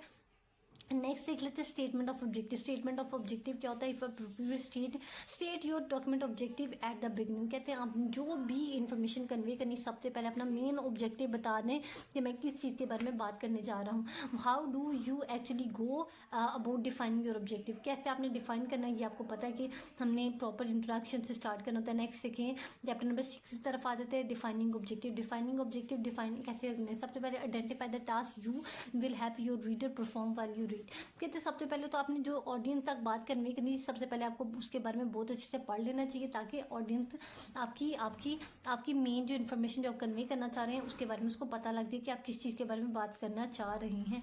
नेक्स्ट देख लेते हैं हम दोस्तों, इसमें देखें to make your reading center, reader center reading, अपनी रीडिंग को रीडर सेंटर बनाने के लिए सबसे पहले क्या करना है, identify the question your reader may ask, कहते हैं अपनी रीडर सेंटर बनाने के लिए क्या करना है, सबसे पहले तो आपकी इन्फॉर्मेशन ऐसी गैदर करनी चाहिए कि आपको ये भी आइडिया होना चाहिए कि रीडर मुझसे एक क्वेश्चन पूछ सकता है, और दूसरा कि identify the strategy to answer all this question, और फिर आपने उसकी स्ट्रैटेजीज भी बना देनी है। अगर ये मेरा रीडर ये क्वेश्चन मुझसे पूछ लेता तो मैंने उसका रिस्पॉन्ड क्या करना है। और तीसरा क्या होता है, identify the way in which reader will use to answer, और कहते हैं उसमें ये देख लेना चाहिए कि रीडर उसका क्या आंसर देगा, ठीक है, जो आप आंसर देना चाह रहे हैं। तो ये चीज़ों को आपने बहुत अच्छे से माइंड में रख लेना है जब आप किसी भी प्रेजेंटेशन की तैयारी या रीडर सेंटर रीडिंग करने की कोशिश कर रहे हैं। नेक्स्ट देख लेते हैं, और कहते हैं गाइडलाइन क्या होती है इसमें, जब आप रीडर सेंटर रीडिंग अप्रोच को आप देखिए इसकी करेक्टरिस्टिक क्या होती है, डिसीजन मेकिंग एडवाइजर होता है, इम्प्लीमेंटेशन होता है। डिसीजन मेकर मतलब आपने डिसीजन मेकिंग कर लेनी है, फिर उसके बाद एडवाइजर्स, उसके बारे में डिफरेंट किस्म की एडवाइजरी से आपने डिस्कशन कर लेनी है, और फिर इम्प्लीमेंटेशन, उसका मतलब है उसके बाद इम्प्लीमेंटेशन करवा देनी है कि डिसीजन को कंडक्ट करवाया। जैसे कि ये बहुत इंपॉर्टेंट करेक्टरिस्टिक है, रीडर इंपॉर्टेंट करेक्टरिस्टिक्स, जब आपने कोई भी बात रीडर सेंटर रीडिंग आपने करवानी है तो उसकी क्या करेक्टरिस्टिक्स होनी चाहिए, इंपॉर्टेंट 3 करेक्टरिस्टिक्स हैं, ये आपने माइंड में रखना है। Decision maker role is to say how the organization or some part will act when controlled within a within a particular situation. कहते हैं जब उसको पर्टिकुलर सिचुएशन में कंट्रोल कर दिया जाएगा तो वो कैसे डिसीजन लेगा, उसके अकॉर्डिंग उसको रिएक्ट करने के लिए हमें सिखाना होगा। फिर adviser provide information and advice for the decision making. Adviser आपको इन्फॉर्मेशन प्रोवाइड करते हैं कि कैसे आपने डिसीजन मेकिंग करनी है, और इम्प्लीमेंटेशन का मतलब है कि कैसे आपने इन्फॉर्मेशन आपने किस तरह से डिसीजन को कैरी आउट करवाना है, carry out the decision that have been made, कि उसके ऊपर इम्प्लीमेंटेशन कैसे करवानी है। फेमिलियरिटी विद द टॉपिक, सबसे पहले आपको फेमिलियरिटी विद द टॉपिक, कोई भी सब्जेक्ट मैटर आपने कन्वे करना है उसके बारे में आपको इन्फॉर्मेशन होनी चाहिए। Preferred communication style, preferred communication जिस मोड ऑफ कम्युनिकेशन में आपकी ऑडियंस सिंपल एज सिंपल उसमें कम्युनिकेट करने की कोशिश करें, या प्रेफर्ड कम्युनिकेशन स्टाइल होगा। स्पेसिफिक फैक्टर, स्पेशल फैक्टर, कैसे स्पेशल फैक्टर कहते हैं उनको माइंड में रखना। जैसे फॉर एग्जाम्पल आप जैसे आप कोई शेर भी बोल दें, कोई पंजाबी का वर्ड बोल दें, तो ये आप स्पेसिफिक फैक्टर होंगे जो आपको हमेशा याद रखते हैं जब आप किसी भी ट्विटर सेंटर अप्रोच को यूज़ कर रहे हो। और आगे देख लेते हैं learn 3 types of for your possible reader. कहते हैं learn the types of your possible reader. इसमें क्या रहते हैं कि मैं फैंटोम रीडर होते हैं, फ्यूचर रीडर होते हैं, कॉम्प्लेक्स रीडर। फैंटोम रीडर्स कौन से होते हैं, कहते हैं that may be hidden from you. Phantom readers होते हैं जो आपको पता नहीं होता। हिडन रीडर होते हैं रिटन कम्युनिकेशन, फॉर एग्जाम्पल जैसे रिटन कम्युनिकेशन होती है, जैसे आप टेक्स्ट बुक है आपकी, वो कहाँ पे जा रही है, वो कौन कौन रीडर पढ़ रहा है वो आपको नहीं पता, तो ये हमारे पेंटोनम रीडर्स होते हैं। फिर फ्यूचर रीडर्स कौन से होते हैं, जो आने वाले, जिसको वाइल आइडेंटिफाई यू रीडर कहते हैं, जिसको आप आइडेंटिफाई कर रहे हो सकते हो कि आने वाले मुस्तकबिल में ये मैं बुक पब्लिश करूँ तो आने वाले में इसमें हमारी मेल ऑडियंस पढ़ेगी, फीमेल ऑडियंस पढ़ेगी, इस डॉक्यूमेंट को ये कौन पढ़ेगा, इसे फ्यूचर रीडर्स कहते हैं। फिर कॉम्प्लेक्स रीडर होता है जो reader consist of a diverse group. कहते हैं इसको मतलब आप ऐसा टेक्स्ट बुक निकालते हो जो आपको पता है कि ये भी लोग पढ़ेंगे, ये भी पढ़ेंगे। जैसे कुरान मजीद की बात कर लेते हैं कि इसको अफ्रीका में भी पढ़े, इसको इंग्लिश में भी पढ़े, इसको अरबिक में पढ़े, इसको उर्दू में पढ़े, ये कॉम्प्लेक्स रीडर हो जाएगा। क्योंकि आप देखिए डिफाइनिंग ऑब्जेक्टिव ओवरऑल पर्पस, ये आप देख लीजिएगा, सिंपल है। इसमें ये पढ़ने की जरूरत नहीं है, बस आपको पता होना। इन्फॉर्मेशन नीड, इसका मेन मकसद होता है कि रीडर आपको इन्फॉर्मेशन कन्वे करे। रीडर एटीट्यूड क्या होना चाहिए, रीडर का एटीट्यूड कि वो आपकी बात को कन्वे अंडरस्टैंड कर सके और उस पर रिस्पॉन्ड भी कर सके, उसका एटीट्यूड पॉजिटिव होना चाहिए। सैम्पल वर्कशीट है यहाँ पे, ये आपको करने की जरूरत नहीं है, पेपर में नहीं आएंगी। और नेक्स्ट हम देख लेते हैं, नेक्स्ट चैप्टर की तरफ चलते हैं। नेक्स्ट चैप्टर नंबर 7 है accuracy, clarity and conciseness and coherence. दोस्तों ये बहुत इंपॉर्टेंट है किसी भी डॉक्यूमेंट को स्ट्रक्चर्ड करने के लिए। एक्यूरेसी बोलती है एविडेंस बेस्ड आपकी जो इन्फॉर्मेशन होती है, ठीक है। चलो दोस्तों इसकी तरफ मूव करते हैं। सबसे पहले हमारे पास कैरेक्टरिस्टिक ऑफ इफेक्टिव कम्युनिकेशन। ठीक है, सबसे पहले तो कोई भी आपने टेक्निकल इफेक्टिव कम्युनिकेशन करते सबसे पहले वो एक्यूरेट होनी चाहिए, क्लियर होनी चाहिए, कंसाइज, कोहेरेंट एंड अप्रोप्रिएट होनी चाहिए। तो दोस्तों इसकी तरफ बात करते हैं। सबसे पहले क्या होता है हमारा what is accuracy and why is accuracy. क्या होती है दोस्तों, एक्यूरेसी बोलती है करेक्टनेस को, करेक्टनेस, ट्रूथफुलनेस और फैक्ट्स को बोलते हैं हमारी एक्यूरेसी। जो भी डॉक्यूमेंट आप कन्वे कर रहे हो तो it should be accurate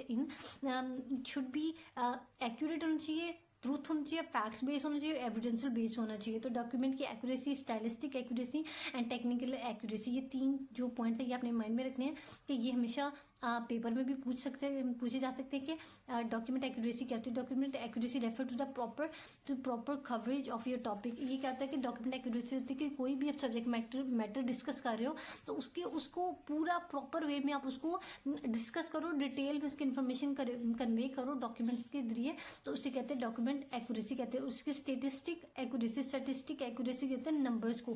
concern the careful use of language to express meaning. कहते हैं आपने जो भी फैक्ट्स एंड फिगर उठाने हैं, स्टैटिस्टिक इन्फॉर्मेशन कहते हैं, कोई भी फैक्ट्स एंड फिगर उठाने चाहिए तो वो उसमें आप केयरफुली लैंग्वेज यूज़ करो। ये ना हो कि अगर वो किसी कह रहे कि 12 लाख लोग तो आप उसको कह दो जी 13 लाख लोग, तो कहते हैं इस चीज़ का आपने बहुत ही केयरफुली इस्तेमाल करना चाहिए ताकि वो अच्छे से मीनिंग आपकी गलत कन्वे ना हो, बल्कि एक्यूरेट लैंग्वेज होनी चाहिए आपकी स्टैटिक इन्फॉर्मेशन को कन्वे करने के लिए। What is technical accuracy, why it is important.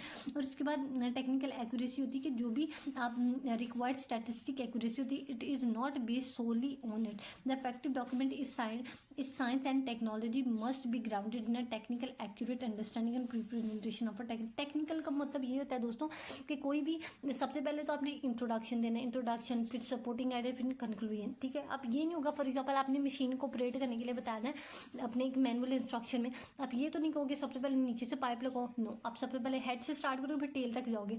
तो ये हमारी टेक्निकल एक्यूरेसी होती है और ये बहुत इंपॉर्टेंट होती है।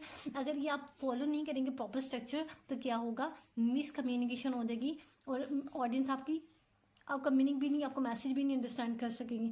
तो व्हाट इज़ क्लैरिटी? क्लैरिटी होती है clarity of message, clarity, easy to understand. जो भी आप प्रॉब्लम, जो भी आप मैटर डिस्कस कर रहे हो टेक्निकल राइटिंग में, तो उसमें क्लैरिटी होनी चाहिए, clarity in term of message. जो आप मैसेज कन्वे करना चाह रहे हो वो क्लियर होना चाहिए, कॉम्प्लेक्स नहीं होना चाहिए, सिंपल होना चाहिए और बहुत क्लियर और स्ट्रेट फॉरवर्ड होना चाहिए। अब क्लैरिटी स्ट्रक्चर भी हो सकती है, स्टैटिस्टिक भी होती है, कॉन्टेक्चुअल भी हो सकती है। स्ट्रक्चरल एक्यूरेसी देख लेते हैं, स्ट्रक्चर क्लैरिटी की होती है। At that level the whole document you can promote structural clarity has making it easy for the reader to get the larger picture. इसका मतलब कहता है कि स्ट्रक्चरल क्लैरिटी होती है ताकि हम एक प्रॉपर स्ट्रक्चर्ड वे में आपने इन्फॉर्मेशन कन्वे करनी है, ताकि उसका पूरा माइंड मैप बन जाए रीडर के माइंड में। जैसे आप नॉवल पढ़ते हो, नॉवल में कैसे वो हेड टू टेल बात की जाती है कि आपके माइंड में साथ साथ पिक्चर उसकी चलना शुरू हो जाती है। This is structural accuracy. फिर क्या होता है नेक्स्ट आते हैं, how can you promote structural accuracy. वही बात है, कैसे आप इसको प्रोमोट कैसे कर सकते हैं। तो सिंपल इसमें क्या है, आपने बहुत ध्यान से कि आपने स्ट्रक्चर को, आपने ग्राफ को फॉलो करना है, टेबल्स को आपने प्रॉपर हेड टू टेल वाला फॉर्मेट फॉलो करना है, ताकि स्ट्रक्चरल एक्यूरेसी और क्लैरिटी आ जाए आपके डॉक्यूमेंट में। What is meant by statistic clarity and why it is important है। Statistic clarity is promote by simple and direct language. Simple है वही आपकी केस में, आप जब भी कोई बात करो तो आपकी क्लियर और सिंपल होनी चाहिए। कोई आपने हाई फाई लैंग्वेज यूज़ नहीं करनी चाहिए। आपकी सब्जेक्ट में जो आपकी ऑडियंस सिंपल आपकी लैंग्वेज को अंडरस्टैंड कर सकती है। अपने सिंपल और क्लियर सेंटेंस स्ट्रक्चर को यूज़ करना है अपनी इन्फॉर्मेशन को कन्वे करने के लिए, ताकि हर तरह के लोगों तक आपकी इन्फॉर्मेशन कन्वे हो जाए। जैसे देखो, कोई भी टीवी ऐड बनाई जाती है तो उसमें हमारे पास ऐसी वो लैंग्वेज यूज़ करते हैं जो एक अनपढ़ भी, एक पढ़ा लिखा भी और हर तरह के लोग उसको समझ सकते हैं, उसको अंडरस्टैंड कर सकते हैं। Why it is important to contextual, what is important by contextual clarity. Contextual clarity in which important care authorisation and implication of your work are made available. Contextual accuracy दोस्तों, जिस चीज़ में आपकी इन्फॉर्मेशन को, जिस context, जिस situation में आपकी information को कन्वे किया जा रहा है, प्रोवाइड किया जा रहा है, या फिर जिसमें वो इम्प्लीमेंटेड करवाई जा रही है, वो बहुत इंपॉर्टेंट होती है। ठीक है, ताकि रीडर इजीली आपकी इन्फॉर्मेशन को समझ सके और अंडरस्टैंड कर सके, उसके अकॉर्डिंग आपको रिस्पॉन्ड कर सके। अब what is accuracy? Conciseness. Conciseness कहते हैं दोस्तों, सिंपल इसको कंसाइजनेस की ब्रीफनेस को बोलते हैं, स्क्वीज आउट करते हैं मेन आइडियाज़ को, इसे ऐसे बोलते हैं कंसाइजनेस इसे कहते हैं। हमारा आइडिया जो होता है वो कंसाइज होना चाहिए, 2G पॉइंट होना चाहिए, ऑब्जेक्टिव पॉइंट ऑफ व्यू होना चाहिए और क्लैरिटी होनी चाहिए, इधर उधर की बातें नहीं होनी चाहिए। टेक्निकल लैंग्वेज का मेन 5 ये फैक्टर्स है जो आपने हमेशा माइंड में रखने। और उसके बाद ये देखते हैं ये क्यों इंपॉर्टेंट है, क्यों इंपॉर्टेंट हो। जैसे देखो, आप मैनुअल इंस्ट्रक्शन पढ़ते हो, ठीक है, कोई भी हम लोग टीवी खरीदते हैं, फ्रिज खरीदते हो, तो उसमें मैनुअल इंस्ट्रक्शन होती है, तो उसमें लंबा छोटा डॉक्यूमेंट नहीं लिखा जाता है ये एक टीवी है, ये एक मशीन है, नहीं, बल्कि हाउ टू यूज़ वहाँ पे इंस्ट्रक्शन में press this button, this button, this button, this button. तो ये क्या होता है, हमारा एक प्रॉपर वे में स्ट्रक्चर किया हुआ कंसाइज इन्फॉर्मेशन होती है। कोहेरेंस क्या होता है दोस्तों? कोहेरेंस होता है लिंक बिटवीन द आइडिया, कि पहला आइडिया दूसरे आइडिया के साथ लिंक होना चाहिए, इसे बोलते हैं हम कोहेरेंट। हैंगिंग भी इसे कहते होते हैं, ठीक है, कि पहले वाले आइडिया की दूसरे आइडिया के साथ लिंक होना चाहिए। अब ये ना हो कि पहले आप हेड की बात करो तो फिर टो पे आ दो, ये गलत होगा। सबसे पहले हेड, फिर आए, फिर नो, नोज, और इस तरह स्टेप बाय स्टेप आपने चलते हुए इतना कोहेरेंस होना चाहिए। आपका आइडिया एक स्ट्रक्चर्ड वे में लिंक्ड होना चाहिए, हैंग्ड होना चाहिए। और फिर उसके बाद देखिए, हम ये वाले 5 पॉइंट देख ले। Paragraph develop in achieve partly through the specific stages.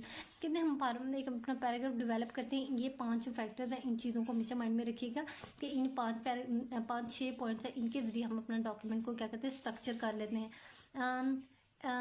Enumeration. Enumeration कहते हैं use enumeration in paragraph when you want to atomize or list a set of topic or the list a series of some kind. कहते हैं numeration. Numeration क्या होता है? Numeration का मतलब होता है कोई भी आइडिया होता है, उसमें जैसे एक से ज़्यादा इन्फॉर्मेशन होती है, उसका लिस्ट आउट करना है, तो उसमें आपने लिस्ट आउट करके पैराग्राफ को के पहले ये हम डिस्कस करेंगे, फिर ये डिस्कस करेंगे, फिर ये डिस्कस करेंगे, फिर ये डिस्कस करेंगे। तो ये हमारा इन्यूमरेशन होता है, इन्यूमरेशन का प्रोसेस होता है। नेक्स्ट देखते हैं एग्जाम्पलीफिकेशन। एग्जाम्पलीफिकेशन में refer to the use of the antecedent और examples to bolster your argument and whenever you are writing about. कहते हैं इसमें सिंपल हम कहते हैं प्रोवाइड, हम इसमें एग्जाम्पलीफिकेशन में कहते हैं हम कोई भी इंफॉर्मेशन कन्वे करनी तो उसके बारे में हम डिफरेंट किस्म की क्लियर और सिंप्लीफाई एग्जाम्पल्स को कोट कर रहे होते हैं ताकि ऑडियंस तक आपकी इन्फॉर्मेशन कन्वे होते हैं। जैसे कंपेयर एंड कंट्रास्ट दो चीज़ों का कंपेयर, सिमिलरिटी और डिस्टिंक्शन को बताना, डिफरेंसेस को आपने बताना होता है, कंपेयर एंड कंट्रास्ट में आ जाता है। नेक्स्ट देख लेते हैं use of the transition word and phrases. Transition words होते हैं जैसे देखो first, then, later on, next, इस तरह के वर्ड होते हैं, इनको ट्रांजिशन वर्ड और फ्रेजेस कहते हैं। इनको यूज़ करते हैं हम अपना आइडिया कन्वे कर रहे हो। जैसे हाउ टू कुक बिरयानी, इसमें first step, then second, now, next, finally, इस तरह के वर्ड हमारे होते हैं वो ट्रांजिशन वर्ड्स कहलाते हैं। नेक्स्ट आ जाते हैं चैप्टर नंबर 8 पे। Chapter number the 7 C's of effective communication. दोस्तों अभी जो पीछे हमने पढ़ा था ये उससे रेलिवेंट ही चैप्टर, लेकिन ये बहुत बहुत बहुत ज़्यादा इंपॉर्टेंट है। हमने पेपर में, ये आपके पेपर में आ सकते हैं, हर शॉर्ट 5 नंबर के क्वेश्चन के अकॉर्डिंग आ सकते हैं, MCQ में भी आ सकते हैं। तो अपने 7 C's बहुत ध्यान से याद रखनी है। इसको 7 C भी कहते हैं। 7 C effective communication. What are the effective communication? 7 C में सबसे पहले complete and concise and consideration, correctness, clarity, courteousness और करेक्टनेस। कंप्लीटनेस क्या होता है दोस्तों? सिंपल, आपका मैसेज जो भी आप कन्वे, जो भी सब्जेक्ट मैटर को डिस्कस कर रहे हो वो कंप्लीट होना चाहिए, हेड टू टेल होना चाहिए। उसमें इन्फॉर्मेशन को उसमें रीडर को आपकी हेड टू टेल तक इन्फॉर्मेशन कंप्लीट सब्जेक्ट मैटर के बारे में मिल रही होनी चाहिए। उसका कंप्लीटनेस का फ़ायदा ये होता है कि रीडर को आपकी सारी इन्फॉर्मेशन अच्छे से समझ आ जाती है और वो उसके अकॉर्डिंग रिस्पॉन्ड भी कर लेता है आपको। तो नेक्स्ट देखें, इसमें ये डिफरेंट किस्म के किस तरह के आपको क्वेश्चन प्रोवाइड किए जा सकते हैं। हाउ, वेट, व्हेन, व्हाई, इस तरह के क्वेश्चन पूछे थे and answer all these question. ये हमारे कंप्लीटनेस में आता है। कंप्लीशन के आपने सब्जेक्ट को हर पर्सपेक्टिव, हर पॉइंट ऑफ व्यू से डिस्कस करना है। और नेक्स्ट देख लें क्रेडिबिलिटी। क्रेडिबिलिटी क्या होता है? किसी भी चीज़ की जैसे देखो the credibility of the communication health systematic analysis over the years of relating to the speaker. Credibility का मतलब है कि किसी भी चीज़ के बारे में बात कर रहे हो उसकी क्रेडिबिलिटी होनी चाहिए कि उसको 100 ईयर्स पहले भी उसके बारे में ऐसी बात की थी, अब भी उसके बारे में ऐसे बात हो रही है, ठीक है। तो ये क्रेडिबिलिटी, किसी चीज़ की ऑथेंटिसिटी के बारे में बात करें। तो इसके लिए आपने 5 डिसीजन मेकिंग जो बहुत ज़्यादा इंपॉर्टेंस होते हैं वो ये कि कॉम्पिटेंसी होती है, करेक्टर होता है और कंपोजर होता है और दूसरा सोशलिबिलिटी एंड एक्सट्रोवर्जन होता है। तो ये आपने 5 पॉइंट याद रखने हैं, ठीक है। इसको देख लें, ये क्वेश्चन के फॉर्म में पूछे गए लेकिन बस आपने नेम से याद रखते हैं, पेपर में अक्सर ये पूछे जाते हैं। नेक्स्ट देख लेते हैं हम। नेक्स्ट हमारे पास आता है कंसाइजनेस। कंसाइजनेस अपने सिंपल पढ़ा था। कंसाइजनेस कि आपने अपनी इन्फॉर्मेशन को कैसे ब्रीफ आउट करना है, रेलेवेंट इन्फॉर्मेशन को कैसे पिक आउट करना है और कैसे उसको अपनी ऑडियंस तक कन्वे करना है। To achieve conciseness observe the following suggestion. सबसे पहले क्या करना है? Eliminate wordy expression. Eliminate wordy expression का मतलब है कि आपने कोई भी इन्फॉर्मेशन कन्वे करनी है उसमें आपने ज़्यादा यूथलेस वर्ड का इस्तेमाल करते अपनी इन्फॉर्मेशन नहीं कन्वे करनी, बल्कि स्ट्रेट फॉरवर्ड वर्ड को, जैसे करेक्टनेस, ये सिंपल, या कंसाइसनेस, इसमें सारे टॉपिक को कवर कर लिया। ये हमारा क्या होता है? आपने ज़्यादा वर्ड ही नहीं होता बल्कि हमने कहना है स्ट्रेट फॉरवर्ड इन्फॉर्मेशन कन्वे करनी है। दैन कहना है इंक्लूड ओनली रेलिवेंट मटीरियल। जो स्पेसिफिक, मोस्ट स्पेसिफिक वर्ड्स होते हैं हमने उसको स्पेसिफिक पकड़ना है और उनको कन्वे करना है। अवॉइड अननेसेसरी रेपिटेशन, बार बार एक बात को रिपीट नहीं करना। नेक्स्ट की तरफ मूव करते हैं कि अपनी उम्मीद ट्रेड्स एंड अननेसेसरी एक्सप्रेशन, वही बात की कि कोई आपने फजूल सी बातें एग्जांपल को एक्सक्लूड करते जाना, ठीक है। एविडेंसेस को एविडेंस पे बात कर सकते हैं लेकिन इतना डिटेल में नहीं होना चाहिए। Replace word he conventional with a concise one. कहते हैं आपने ज़्यादा वर्ड ही नहीं होना, ज़्यादा लफ्ज़ इस्तेमाल नहीं करने थे, स्ट्रेट फॉरवर्ड कॉन्सेप्ट की तरफ आ जाते हैं। Avoid over using empty phrases. कहते हैं ओवर यूज़, आपने वर्ड एम्पटीज का इस्तेमाल नहीं करना। And what, which and that, clue, इनको भी पॉसिबल हो सके उनको ओमिट करते रहें। अननेसेसरी इन्फॉर्मेशन को, प्रोपोजिशन फ्रेजेस को भी निकालते रहें। Limited your active and passive. Active and passive वही बात होता है कि हमारे सेंटेंस होता है, कहते हैं इनको भी ज़रा लिमिटेड रखना है, प्रॉपर वे में नहीं आपने इनको करना। बस इनकी जो आपने मेन जो पॉइंट्स मैंने पढ़े इनको बस हमेशा पेपर में याद रखना है। पेपर में या कोट भी कर सकते हैं जब आपने ऐड करना हो, आपसे पेपर में क्वेश्चन पूछा जा सके। नेक्स्ट है 7C इफेक्टिव कम्युनिकेशन 7C2। अब इसमें क्या पढ़ते हैं? सबसे पहले कंसिडरेशन। कंसिडरेशन क्या होता है दोस्तों? Consideration mean preparing every message with the message receive in mind. Consideration का मतलब सिंपल है कि जो आप बात कर रहे हो उसको कंसिडर कर ले, आपका ऑडियंस आपकी बात को इंटरप्रेट कर ले, उसके माइंड में वही बात रीडर के माइंड से, वो राइटर के माइंड से वो बात रीडर के माइंड में चले जाए, ये कंसिडरेशन होगी। नॉट लॉस योर टेम्पर, कहते हैं अपने टेम्पर अपने लूज नहीं करना। नॉट एक्यूज, ब्लेम भी नहीं करना कि तुम्हें समझ नहीं आ रही। Not charge then without facts, और कोई भी बात कहते हैं फैक्ट्स के बगैर नहीं आप लोगों ने भी करनी है, ठीक है। business communication are the speech specific way to indicate consideration. Consideration में क्या कहना है, focus on you instead of I and we. कहते हैं focus आपने ये नहीं करना मेरे हिसाब से, बल्कि कहते हैं आप you, आपके अकॉर्डिंग, जैसे आप कहते हैं, ठीक है, इस चीज़ का इस्तेमाल करना है show audience benefit and interest, और कहते हैं इसमें ऑडियंस का इंटरेस्ट भी शो करवाना है कि ये आपके बेनिफिट के लिए बात की. Emphasis positive and pleasant fact, और कहते हैं कोई भी आपने एग्जांपल कोट करनी तो वो प्लेजेंट वाली होनी चाहिए, ये नहीं होनी कि आप ऑडियंस का मूड भी स्पॉइल कर रहे हो कि आप लोग ये थर्ड क्लास चीज़ें इस्तेमाल करते हैं, ये नहीं होता, ठीक है. Focus on your needs and instead of you बहुत इंपॉर्टेंट है दोस्तों. जैसे देखो जो पॉलिटिकल स्पीच जो पॉलिटिकल लीडर्स होते हैं वो जब स्पीच कर रहे होते हैं आप हमारे वो ये नहीं कहते मैंने ये तुम्हारे लिए किया, मैंने ये, बल्कि आपकी बदौलत हमने ये सब कुछ किया, आपने हमें वोट दिया, हमने आपके लिए ये आसानियाँ पैदा की. तो वो आई और वी का आपने इस्तेमाल कम करना है, तो फिर आपने यू का ज़्यादा इस्तेमाल करना चाहिए ताकि इससे ज़्यादा रिलेटेबल हो सके. Show audience benefit and interest in receiver, कहते हैं कि आपने बात ऐसे कन्वे करनी चाहिए कि ये ऑडियंस के बारे में, ये ऑडियंस के बेनिफिट के लिए इस वजह से मैं आपसे, ताकि ऑडियंस वो आपकी बात को रिसीव कर सके, और ये ऑडियंस के बेनिफिट की मैं बात कर रहा हूँ. और emphasize positive and pleasant fact, और आपने वही बात है कि आपने ऐसी एग्जांपल कि हमने आपकी बदौलत हमने मिलके ये काम किया, हमने भाषा डैम पे काम किया, और आपकी अगर हमारे साथ मदद शामिल होती तो हम ये कैसे कर पाते. तो आपने इस तरह की पॉजिटिव और प्लेजेंट एग्जाम्पल्स को आपने कोट करना है. कॉन्क्रीटनेस कहते हैं जो भी अपनी इंफॉर्मेशन कन्वे करनी है वो कॉन्क्रीट होनी चाहिए. कॉन्क्रीट का मतलब क्या है कि वो फैक्ट बेस्ड और एविडेंसेस बेस्ड होनी चाहिए. आपने कोई हवाई बातें नहीं करनी है, बल्कि use of specific fact and figure पे बात करनी है.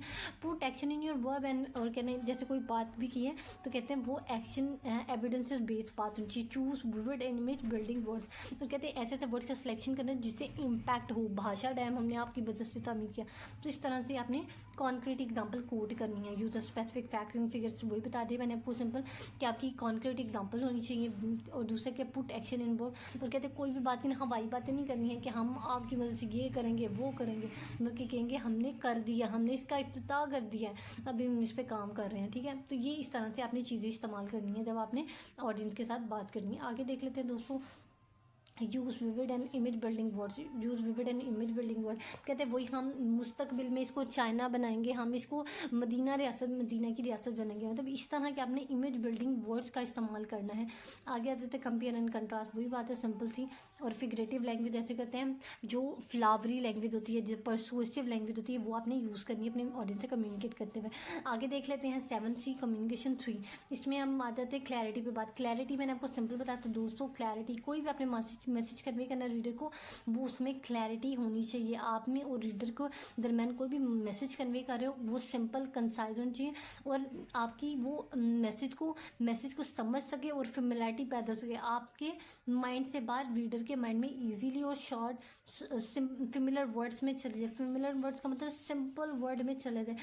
फेमिलियर क्या होता है, फेमिलियर अनफेमिलियर वो होता है कि आप ऐसी जुबान इस्तेमाल करो जिससे कि रीडर आपका मैसेज समझ ही ना सके. और दूसरा वो क्या होता है कि आप फेमिलियर वर्ड्स का ऐसी लैंग्वेज यूज़ करो कि जिसके ज़रिए वो आपकी इन्फॉर्मेशन इजीली समझ सके और अंडरस्टैंड कर सके, कॉम्प्रीहेंड कर सके. आगे देख लेते हैं construct effective sentence and paragraph. कहते हैं किस किस्म के आपने जब ऑडियंस के साथ क्लैरिटी मैसेज की कन्वे करनी है तो आपने किस किस्म का सेंटेंस स्ट्रक्चर बिल्ड करना है. सबसे पहले लेंथी होना चाहिए, यूनिटी होती है, कोहेरेंट एंड एम्फेसिस होना चाहिए. लेंथ क्या होना चाहिए, लेंथ आपकी कम से कम किसी भी बात को कन्वे करना है, कोई भी अपनी टॉपिक भी कन्वे करना है, कोई सेंटेंस स्ट्रक्चर तो 70 to 20 वर्ड्स पे वो कंप्राइज होनी चाहिए. यूनिटी कैसी होनी चाहिए कि मतलब उस पर ट्रांजिशन डिवाइसेज हों, सपोर्टिंग आइडिया, मेन आइडिया को सपोर्टिंग आइडिया से एग्जाम्पल कोड करके, ठीक है, एविडेंसेस पे बात करके आप यूनिटी बना सकते हैं ट्रांजिशन डिवाइसेस को, ताकि अपेरेंटली भी जो बोल रहे हो, जो रिटन टेक्स्ट है उसमें यूनिटी होनी चाहिए. और कोहेरेंस क्या होता है, फर्स्ट आइडिया का सेकंड आइडिया के साथ लिंक होना चाहिए. पहले आपने क्या बात की, नेक्स्ट आप क्या बात कर रहे हो, उनमें कोहेरेंस होनी चाहिए. और नेक्स्ट आ जाते हैं एम्फेसिस. एम्फेसिस क्या होता है, किसी भी चीज़ को बात, जैसे देखो force to important part of the sentence and paragraph is emphasis. और कोई भी बात करना है, जैसे हमने मिलकर ये काम करना है, हमने गद्दारों को यहाँ से निकालना है, ठीक है। तो ये देखो इम्फेसिस, कैसे अपने टूल अपने किस तरह से उस चीज़ को बात को कन्वे करना है, इस चीज़ पे आपने ये चेक लिस्ट भी देख लीजिएगा दोस्तों, ये बहुत इंपॉर्टेंट है, चेक लिस्ट पेपर में आ जाती है, इसको देख लेते हैं। तब choose a specific and concise word as possible, कहते हैं क्लैरिटी में अपने स्पेसिफिक वर्ड को सेलेक्ट करना है। Select word that high sense of appropriate, कहते हैं वो वाले, जैसे इमरान ने छोरों का लफ्ज़ इस्तेमाल किया था, तो कहते हैं अपने सिलेक्शन ऑफ वर्ड भी बड़ा केयरफुली अप्रोप्रिएट करना है कि लोगों के जज्बात भी हर्ट ना हों। Opt for the familiar word, कहते हैं ऐसे अल्फाजों का इस्तेमाल करना है जो जिससे ऑडियंस आपकी फेमिलियर हो, और आपके वर्ड सेंटेंस की लिमिटेड 70 से 20 तक वर्ड्स की होनी चाहिए, और उसके बाद insert a more than main idea in a sentence, कहते हैं एक सेंटेंस में आपका एक या एक से ज़्यादा आइडिया होना चाहिए, एक आइडिया लिमिटेड होना चाहिए, इससे ज़्यादा ना हो। Average word in a way that main idea occur early in a sentence, कहते हैं कोशिश करनी है आपने इतने वर्ड में बात कन्वे करें कि आपका उसमें मेन आइडिया, मेन इन्फॉर्मेशन भी, आपकी मेन आइडिया भी कन्वे हो रहा है। कर्टसी बोलते हैं दोस्तों आपका पोलाइट हम्बल बिहेवियर को बोलते हैं courtesy, how you are going to be communicate politeness को, लाइक थैंक यू, प्लीज़, इस तरह के वर्ड का आपने यूज़ करना है जब भी आप कोई भी स्पीच कन्वे कर रहे हो, कोई भी आप किसी से भी इफेक्टिव कम्युनिकेशन कर रहे हो, तो आपकी कर्टसी बहुत इंपॉर्टेंट है। तो ये बड़ा पॉजिटिव इम्पैक्ट भी डालती होती है। Suggestion be careful, thoughtful and appreciative होना चाहिए, ठीक है। हमने आपकी बदौलत ये सब कुछ किया, ठीक है। ये सजेशन इस तरह की आपने थैंकफुल होना चाहिए आपको। तो ये वाले आपने ज़्यादा ब्लंट नहीं होना, मोर ट्रीटफुल भी नहीं होना है, ठीक है। ब्लंट एंड ये वाले टर्म्स ये आपने अवॉइड्स करनी है। तो आपने बड़ा कर्टिसी शो करनी है कि हम नहीं बल्कि आप ही सब कुछ हैं, इस तरह से। Use expression that show respect, तो कहते हैं ऐसे एक्सप्रेशन शो करने हैं जो ना तो किसी का मजाक उड़ा रहे हो, ना ही किसी किस्म से उनको डीमोटिवेट कर रहे हो या फिर उनको इंसल्ट कर रहे हो, बल्कि उनको बल्कि आपने बड़ा रिस्पेक्टेबल वे में कम्युनिकेट करना है। उम्मीद इरिटेट एक्सप्रेशन, कहते हैं ऐसे एक्सप्रेशन का आपने इस्तेमाल नहीं करना जिससे ऑडियंस इरिटेट हो, ठीक है। और उसके बाद देखते हैं नेक्स्ट आ जाते हैं चूज़ नॉन डिस्क्रिमिनेटरी एक्सप्रेशन, और कहते हैं नॉन डिस्क्रिमिनेटरी एक्सप्रेशन का इस्तेमाल करना है, मतलब आपने किसी को जेंडर डिस्क्रिमिनेशन नहीं करनी है, मेरे माओ, मेरे बहनों, मेरे बुजुर्गों, तब सबको आपने मेरे पाकिस्तानियों, ये नॉन डिस्क्रिमिनेटरी आ गई ना इसमें।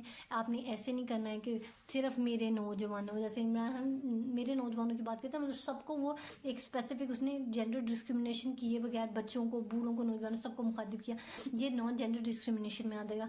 नेक्स्ट देख लेते हैं हम लोग सिंगल प्रोनाउन, ठीक है। सिंगल प्रोनाउन आपने यूज़ नहीं करना, जैसे फर्स्ट पर्सन सेकंड पर्सन का इस्तेमाल नहीं करना, थर्ड पर्सन का इस्तेमाल करना है। आगे आ जाते हैं चेक लिस्ट आपने देख लेनी है, ये इतनी इंपॉर्टेंट नहीं है। एंड पे जो कीज आइडियाज़ को डिस्कस किया है, 7C कम्युनिकेशन इसका पार्ट आगे आ गया, फोर्थ वाला। इसमें देख लेते हैं, इसमें हम बात करेंगे अब formal writing. Formal writing is associated with the scholarly writing, professional writing को कहते हैं। जैसे मैंने आपको बताया था कि इसमें प्रोफेशनल राइटिंग होती है, स्कॉलरी राइटिंग होती है, इसमें हम किसी किस्म की वो मिस्टेक्स नहीं कर सकते। जबकि इनफॉर्मल राइटिंग स्टाइल होती है common in business writing style में होता है, कि मतलब इसमें आप इतना वो नहीं होते हैं, इतना मोर पर्सनल। इनफॉर्मल राइटिंग, अगर वैसे हम इनफॉर्मल राइटिंग की बात कर रहे होते हैं तो ये मोस्टली कॉमनली यूज़ होती है, वो बिजनेस राइटिंग में यूज़ होती है, ठीक है। जैसे देख ले पार्टिसिपेंट, लेस फॉर्मल में क्या था, ज्वाइन, ठीक है। तो ये डिफरेंट एग्जांपल है ताकि आपको डिफरेंस समझ आ दे दोनों का। रिमाइंडर अवॉइड सब स्टैंडर्ड लैंग्वेज। सब स्टैंडर्ड लैंग्वेज ऐसी होती है दोस्तों, हम अपनी जैसे कहाँ पे हमने शॉर्ट एब्रीविएशन यूज़ करने हैं, कहाँ पे नहीं करने, तो ये आप देख लें। जैसे सब स्टैंडर्ड में अरेंट, इजेंट, इनके current, harder, can not, hardly, can hardly, इस तरह के वर्ड होते हैं। ये हमारे क्या आते हैं, किसमें आ जाते हैं, सब स्टैंडर्ड लैंग्वेज कहते हैं। आपने अपनी राइटिंग में इसको अवॉइड करना है, ठीक है। इनफॉर्मल और फॉर्मल का ये डिफरेंस बताया है। फॉर्मल में हम ये यूज़ करते हैं और इनफॉर्मल में हम लोग इनफॉर्मल में सब स्टैंडर्ड आ जाती है और फॉर्मल में मोर अप्रोप्रिएट लैंग्वेज है। Check accuracy of the fact and figure, वही बात है, आपने कोई भी बात कोट कर रहे हैं तो वो फैक्ट एंड फिगर पे बेस्ड होनी चाहिए। Our goal is to be as precise as possible, कहते हैं कोई भी हमने बात पे नैरेटिव पे बात करनी है, आपने ज़्यादा घुमा फिरा के बात नहीं करनी है, आपने सीधा सीधा अपने नैरेटिव पे आना है। फैक्ट्स एंड फिगर शुड भी क्लियर होने चाहिए। डबल चेक आपने उसका कर लेना है। अवॉइड गेसिंग एट द लॉ, ठीक है। आपने गेस नहीं लगाने के, आई गेस, आई गेस इस तरह का नहीं चाहिए। Have something else message if the topic involve data, कहते हैं कुछ और भी उसके बारे में इन्फॉर्मेशन, अगर आपने टॉपिक में कोई और भी चीज़ ऐड करें उसके बारे में आपको इन्फॉर्मेशन होनी चाहिए। Determine weather a fact has change over time, कहते हैं आपने ये भी चेक कर लेना चाहिए कि with the passage of time ये चेंज हो गया, कि जैसे पाकिस्तान ने पहले तरक्की की लेकिन अब वो तरक्की कर रहा है या तरक्की नहीं कर रहा, तो कहते हैं आपने ओवर टाइम चेक भी इसको कर लेना। वर्ड एंड द कन्फ्यूजन, कहते हैं वर्ड एंड द कन्फ्यूजन, कहते हैं इस चीज़ को भी कंसिस्टेंटली ये भी चेंज होते रहते हैं, इंग्लिश वर्ड्स होते हैं, तो इसके भी अपने ध्यान रखना है कि ऑडियंस कहीं डबल मीनिंग ना समझ ले या फिर गलत मीनिंग इंटरप्रेटर ना कर ले, तो इस चीज़ का भी अपने ख्याल रखना है। आगे जाते थे, कहते हैं revision of the 7C effective communication. तो दोस्तों ये 7C आपने बहुत बहुत ध्यान से पेपर के लिए तैयार कर लेना, क्योंकि पेपर में ये आते ही आते हैं। अब आगे देख ले, एक्यूरेसी हमने दोबारा पे कंप्लीटनेस, कंसाइजनेस, कंसिडरेशन, कॉन्क्रीटनेस और कर्टसी और करेक्टनेस।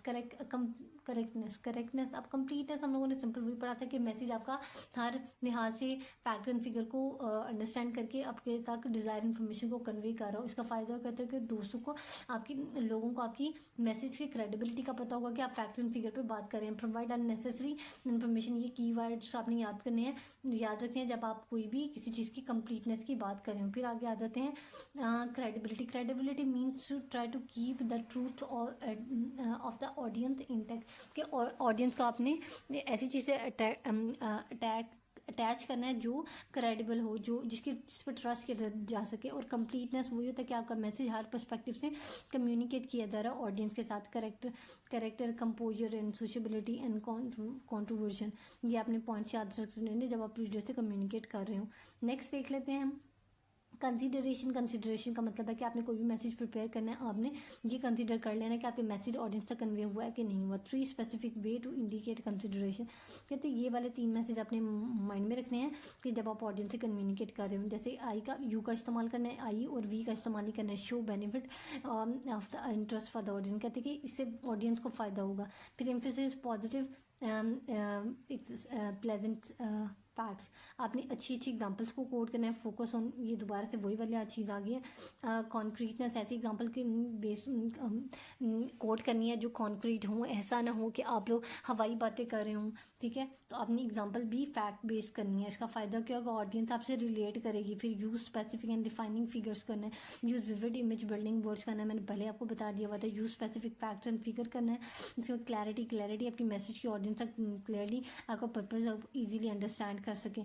फिर choose precise concrete and familiar word, simple है, आपको चीज़ों को माइंड में रखना है जब आप स्पीकर के साथ, जब आप रीडर के साथ कम्युनिकेट करें। कर्टसी का मतलब आपकी जो कॉन्वर्सेशन होनी चाहिए वो प्लेजेंट होनी चाहिए, कर्टसी होनी चाहिए, उसमें हम्बलनेस होनी चाहिए, कोई भी हार्श वर्ड नहीं होने चाहिए। सिंसियरिटी होनी चाहिए, ट्रीटफुलनेस होनी चाहिए, थॉटफुलनेस एंड अप्रिशिएटिव लैंग्वेज होनी चाहिए जब आप ऑडियंस से कम्युनिकेट कर रहे हो। Next is planning business message को प्लान करना है। तो फिर उसमें हमने क्या करना है, सबसे पहले कहते हैं composing of the business message, कहते हैं बिजनेस मैसेज कोई भी कंपोज करना है, सबसे पहले उसमें प्लानिंग आ जाती है, कंपोजिंग एंड फिर रिवाइजिंग आ जाती है। इसके पॉइंट्स सबसे पहले हम देख लेते हैं, चलिए चलते हैं। सबसे पहले प्लानिंग में क्या करते हैं, कोई भी चीज़ आपने करना हो प्लान, तो उसके लिए आपने ड्राफ्ट करना है, डिफाइन करना है पर्पस, ऑडियंस का एनालिसिस कर लेना है कि ऑडियंस कौन सी होगी। फिर एस्टैब्लिश मेन आइडिया, फिर आपने उस ऑडियंस तक क्या इन्फॉर्मेशन कन्वे करनी है आपने वो देख लेना। सिलेक्ट चैनल एंड मीडियम, अब वो किस तरह से आपको कन्वे करनी चाहिए और किस तरह, कैसे और कौन से चैनल के ज़रिए आप उसको ऑडियंस को कन्वे करेंगे। सोशल मीडिया यूज़ करेंगे, टीवी प्लेटफॉर्म यूज़ करेंगे, आप बिल बोर्ड्स यूज़ करेंगे, वो आपने देख लें। चैनल और मीडियम देखें। कंपोजिंग कहते हैं ऑर्गेनाइजिंग द मैसेज, कि मैसेज कैसे ऑर्गेनाइज करना है, या फॉर्मुलेट द मैसेज, या मैसेज को कैसे फॉर्मुलेट आपने करना है जो ऑडियंस को आपने कन्वे करना है। रीवाइजिंग का मतलब एडिट द मैसेज, पहले देख लें उसमें चेंजेस तो नहीं करने वाली, रीराइट तो नहीं मैसेज को करने की जरूरत है। फिर प्रोड्यूस द मैसेज, फिर मैसेज को प्रोड्यूस करना है और फिर प्रूफ रीड भी करवा लेना है कि इसमें कोई क्लैरिटी, कोई डिफरेंट, कोई एरर, कोई प्रॉब्लम तो नहीं है मैसेज में आपके। Guideline for planning the business message, कहते कोई भी आपने बिजनेस का मैसेज, जैसे कोई भी आपने टैग लाइन अपनी कमर्शियल के लिए बनानी है, तो उसमें आपकी क्या प्लानिंग होनी चाहिए। सबसे पहले शार्पन योर स्किल्स, अपनी स्किल्स को शार्प करें। यूज़ पॉजिटिव सेल्फ टॉक, बहुत पॉजिटिव आपकी बात होनी चाहिए। जैसे देखो वो हम मेरे देश का बिस्किट गाला, हम गाला के बिस्किट की बात करें, अब उसने नहीं पंजाब का बिस्किट गाला। अब देखो उन लोगों ने सब कैसे पॉजिटिव सेल्फ टॉक की, उन लोगों ने सेल्फ सेंटर्ड नहीं, बल्कि उन लोगों ने सबकी बात की मेरे देश का बिस्किट गाला, कि ये सबका बिस्किट है। अब यूज़ नो योर पर्पस, आपको अपना पर्पस पता होना चाहिए। नेक्स्ट आपके विजुअलाइज योर ऑडियंस, अपनी ऑडियंस को विजुअलाइज करना है। क्रिएट अ प्रोडक्टिव इन्वायरमेंट, अच्छा और पॉजिटिव इन्वायरमेंट क्रिएट करना है। मेक एन आउटलाइन बनानी है। जस्ट स्टार्ट करें, right the middle first, right the middle first. पहले कहते हैं सबसे पहले अपना जो आपने मेन आइडिया जो है ना सबसे पहले वो लिखिए, फिर क्या कहते हैं पुश ऑब्स्टेकल असाइड, कहते हैं जो फजूल आता है उसको साइड पे कर दें। Technology, collaboration, scheduling. टेक्नोलॉजी वही बताए जिस तरीके से आपने अपना मैसेज कंपोज करना है, प्रोसेस उसको टेक्नोलॉजी कहते हैं। Next collaboration, in many organization the final piece of writing is team effort, कहते हैं कोलेब्रेशन आपको भी काम चीज़ पे काम करते हो वो टीम वर्क होता है, वो कोलेब्रेशन के साथ काम होता है, उस पर एक बंदा काम नहीं होता बल्कि टीम वर्क होता है। फिर स्केजुलिंग कहते हैं तो properly is very important, allocating time, किस टाइम में वो ऑडियंस तक वो बात जानी चाहिए, ठीक है, इसे स्केजुलिंग कहते हैं। डिफाइनिंग और पर्पस आपका डिफाइन होना चाहिए, क्लियर होना चाहिए और फोकस्ड, मेन आइडिया पे फोकस्ड होना चाहिए उसका। अब यहाँ पे देख लेते हैं why do you need to have a clear purpose की क्या जरूरत होती है, क्यों क्लियर हम आना चाहिए। सबसे डिसाइड वेदर टू प्रोसीड, कहते हैं डिसाइड कर लो कि आपने क्या प्रोसीड करना है, क्या अपनी ऑडियंस को कन्वे करना है। रिस्पॉन्स टू ऑडियंस, और ऑडियंस से आपने कैसे रिस्पॉन्स करना है या ऑडियंस उसका क्या रिस्पॉन्स करेगी। फोकस ऑन द कॉन्टेंट, आपका कंटेंट पे फोकस होना है। स्टैब्लिश चैनल एंड मीडियम और चैनल स्टैब्लिश कर लें कि आपने किस चीज़ के जरिए आपने सोशल मीडिया यूज़ करना है, आपने किसके जरिए आपको अपनी इन्फॉर्मेशन को ऑडियंस तक कन्वे करना चाहिए। Common purpose of the message, business message, उसका मकसद कहते हैं या तो वो हमारा जो हम बिजनेस कम्युनिकेशन में कर रहे होते हैं ना मोस्टली हमारी टू इन्फॉर्म होता है। हम कहते हैं जैसे हमको कमर्शियल होती है वो हमें किसी चीज़ के बारे में इंफॉर्मेशन प्रोवाइड कर रही होती है, परसुएस कर रही होती है, परसुएसिव कर रही होती है, कन्विंस कर रही होती है कि खरीद लो, या फिर हमें कोलैबोरेट कर रही होती है। कोलैबोरेट का मतलब वही कोलैबोरेशन, टीम वर्क के साथ मिलके काम करके हमें वो कन्विंस कर रही होती है कि ये भी यूज़ कर रहे थे। हर माँ की चॉइस है, जैसे डायपर पैम्पर की कमर्शियल होती है डायपर की, तो वो उसमें कहते हैं हर माँ की चॉइस। तो जैसे देते कोलैबोरेशन से भी स्पेसिफिक पर्पस में क्या, स्पेसिफिक पर्पस जिसमें एक स्पेसिफिक ऑडियंस और स्पेसिफिक पर्पस के साथ ऑडियंस को एलोकेट किया जाता है और उन तक अपनी इन्फॉर्मेशन को कन्वे किया जाता है। अब स्पेसिफिक यहाँ पे स्पेसिफिक पर्पस में, जनरल पर्पस में टू इन्फॉर्म होता है, स्पेसिफिक में क्या होता है, स्पेसिफिक पर्पस में क्या होता है एग्जाम्पल बताइए। टू परसू में क्या होता है कि टू परसू कहते हैं किसी चीज़ को कन्विंस करना होता है कि आप ये और to collaborate to help the persona development to develop a training programme.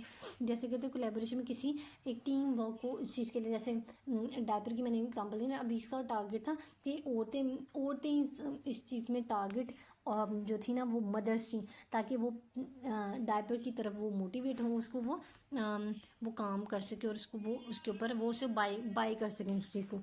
How should you test your purpose, test your purpose को टेस्ट करना ये वैसे इतना इंपॉर्टेंट नहीं है। ऑडियंस एनालिसिस वही है कि देख लें कि जो ऑडियंस जो इन्फॉर्मेशन आपने कन्वे करनी है वो ऑडियंस रेलिवेंट है या नहीं है, ये चीज़ बहुत ज़्यादा इंपॉर्टेंट है। सेटिस्फाइड योर ऑडियंस इन्फॉर्मेशन, कहते हैं जो इन्फॉर्मेशन आप ऑडियंस को कन्वे करें वो सेटिस्फाइड है कि नहीं, ये क्वेश्चन था, इनको देख लें। What, how, when, where, how and is it information correct, accurate. Make your message easier to comprehend, कहते ऐसे ऑडियंस को ऐसे इन्फॉर्मेशन कन्वे करें कि वो उसको कॉम्प्रीहेंशन उसकी वजह समझ आ जाए। Establishing the main idea establish करें इसके लिए, ठीक है।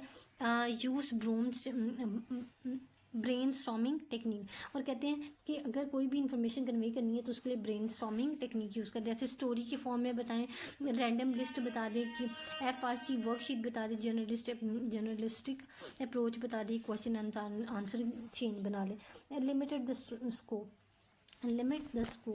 और इसमें कहता है कि the main idea should be gear to the length of the message, कहते हैं कि लिमिटेड स्कोप में रखिए, मतलब लेंथ अपनी इतना लेंथी मैसेज नहीं बल्कि फोकस्ड मैसेज होना चाहिए। सिलेक्टेड अप्रोप्रिएट चैनल मीडियम, वही बात है कि आपने मीडियम एंड चैनल देखना है कैसे आपने कन्वे करनी चाहिए, कि आपने कौन सा प्लेटफॉर्म यूज़ करना है और वो आपके मीडियम क्या होगा, ओरल होगा, रिटर्न होगा या इलेक्ट्रॉनिक होगा। आपको ओरल पता है कि स्पीकिंग होता है, रिटर्न होता है कि जैसे बिलबोर्ड्स हो सकते हैं, या फिर इलेक्ट्रॉनिक, आपने कौन सा सोशल मीडिया यूज़ करना है अपनी इन्फॉर्मेशन को कन्वे करने के लिए।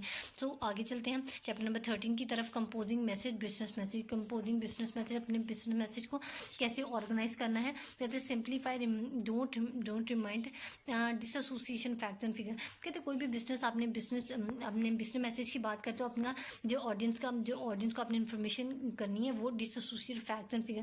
कहते डिसएसोसिएट नहीं होनी चाहिए बल्कि फैक्ट एंड फिगर्स के बेस होनी चाहिए कोई भी इन्फॉर्मेशन कर। जैसे कहते हैं ना वो WHO से तस्दीक शुदा, मतलब वर्ल्ड हेल्थ ऑर्गेनाइजेशन से फिज़िक शुदा ये डाइपर है, इसको वो बहुत इजीली रेकमेंड करते हैं। तो ये वाले आपने प्रॉब्लम्स भी देख लेने हैं कि अगर आप उसकी आपकी फैक्ट्स एंड फिगर्स पे नहीं बात होगी तो उस पर आपको तरह तरह के प्रॉब्लम भी फेस करना पड़ सकते हैं। What does good organization mean? Good organization का मतलब क्या होता है? कहते हैं all information related to the subject and purpose. कहते हैं गुड ऑर्गेनाइजेशन वो होती है जो जिनकी रेलिवेंट इन्फॉर्मेशन होता है, रेलिवेंट पर्पस होते हैं, उन्हीं पर वो उन्हीं ऑडियंस को अप्रोच करती है और उन्हीं तक वो इन्फॉर्मेशन कन्वे कर रही थी। Benefit of the well organize message. कहते हैं वेल ऑर्गेनाइजेशन मैसेज होता है ना, उसका फ़ायदा ये होता है कि ऑडियंस फ़ौरन आपको अप्रोच करती है और आपके मैसेज को कॉम्प्रीहेंड कर लेती है और आप तक आपकी बात को इजीली अंडरस्टैंड भी कर लेती है। Helping your audience understand the message. तो कहते हैं कैसे हेल्पिंग अपनी ऑडियंस की हेल्प कैसे करनी कि आपने मैसेज ऐसे कन्वे करना चाहिए जो सिंपल ईजी और क्लियर हो और एक्यूरेट हो और कंप्लीटनेस हो आपके मैसेज में। Saving your audience time. अपने ऑडियंस का टाइम सेव करने के लिए लिमिटेड अननेसेसरी इन्फॉर्मेशन को एक्सक्लूड करें और टू दी पॉइंट और रेलिवेंट इन्फॉर्मेशन को कन्वे करें। Simplify your communication task. कहते हैं अपनी इन्फॉर्मेशन आपकी जो सिंप्लीफाई आपकी कॉन्वर्सेशन होनी चाहिए, कोई घुमा फिरा के बात नहीं करनी बल्कि स्ट्रेट फॉरवर्ड सब्जेक्ट मैटर पे बात करें। जैसे ये एप्लीकेशन पे बात की जिसमें हम लोग अपने स्ट्रेट फॉरवर्ड पॉइंट की तरफ आ जाते हैं। Way to achieve good organization. कहते हैं अपने किस तरीके से अपने गुड ऑर्गेनाइजेशन को हासिल कर सकते हैं। Start with the main idea. सबसे पहले देखिए उसमें मेन आइडिया कहाँ से है, फिर स्टेट द मेजर आइडिया, फिर उसके मेजर आइडिया से क्या सपोर्टिंग आइडिया जिसे कहते हैं आइडिया, सपोर्टिंग आइडिया और फिर एविडेंसेज और फिर कंक्लूजन। Illustration with evidences. कहते हैं कोई भी अपनी एग्जाम्पल कोड करनी चाहिए तो एविडेंस बेस पे होनी चाहिए। Establish sequence and all with organization pattern.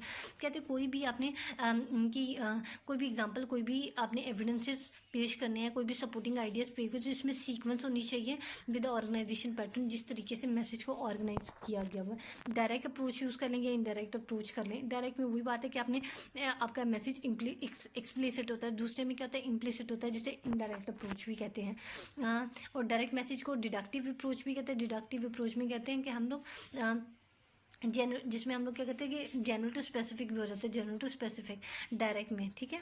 और डायरेक्ट अप्रोच आपका मैसेज आपको कन्वे कर रहा होता है रीडर। इसमें कहते हैं डायरेक्ट रिक्वेस्ट फॉर्मेट होता है, सीधी सीधी आप बात कन्वे कर रहे हो। तो routine good news and good will message format होता है आपका, जिसके परसुएसिव मैसेज होता है, लोगों को कन्वेंस करना स्ट्रेट फॉरवर्ड, इसमें कन्वेंस कर रहे होते हो। परसुएसिव मैसेज फॉर्मेट क्या होता है कि आप इसमें परसुएसिव लैंग्वेज यूज़ कर रहे हो, एविडेंसेस इंटेंसिव इंसेंटिव पेश कर रहे हो, ऑफर पेश कर रहे हो, तो ठीक है ना, रीजनिंग देते, लॉजिकल रीजनिंग दे रहे होते हैं। इनडायरेक्ट अप्रोच है तो इंडक्टिव होती है, इसमें आप स्पेसिफिक टू जनरल जाते हो, ठीक है।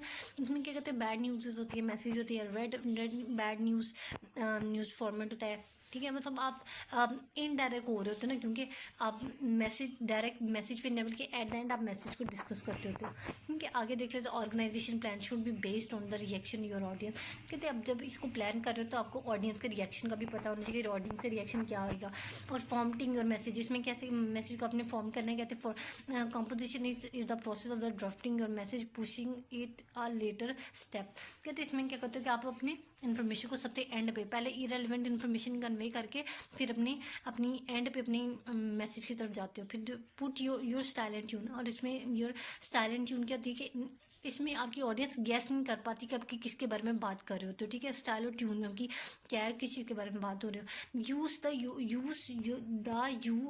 You attitude. और इसमें आप कौन सी ट्यून इस्तेमाल करते हो जिसमें थर्ड पर्सन सेकंड पर्सन तुम करके, ठीक है। मैंने आपको बताया था कि कोई जो बेस्ट जो कम्युनिकेशन होती है उसमें हम क्या करते हैं आई और वी का और यू का इस्तेमाल बहुत कम करते हैं, बल्कि आई और वी का इस्तेमाल बहुत कम करते हैं, बल्कि आई यू का इस्तेमाल कर होते हैं। तो इसमें जैसे आपको सब कुछ पता है, आपको पता है कि हम ये बात, तो इस तरीके से ये जो होता है हमारा यूज ऑफ द थर्ड जो इनडायरेक्ट में आ जाता है। यूज़ ऑफ दिस, ठीक है। ये आपने एक दफ़ा देख लेने हैं, एग्जाम्पल हैं। आगे चलते हैं। Emphasize the positivity. कहते किसी भी चीज़ पे आपने एम्फेसिस देना तो अपना पॉजिटिव, कोई नेगेटिविटी की बात नहीं करनी। जब बिजनेस कम्युनिकेशन की बात कर रहे थे तो आपका जो पॉइंट ऑफ व्यू होता है वो पॉजिटिव होना चाहिए और एस्टेब्लिश क्रेडिबिलिटी, और अपने फैक्ट एंड फिगर पे बेस पे बात करनी है ताकि उसमें आपकी क्रेडिबिलिटी भी इस्टेब्लिश हो सके। आगे देख लेते हैं।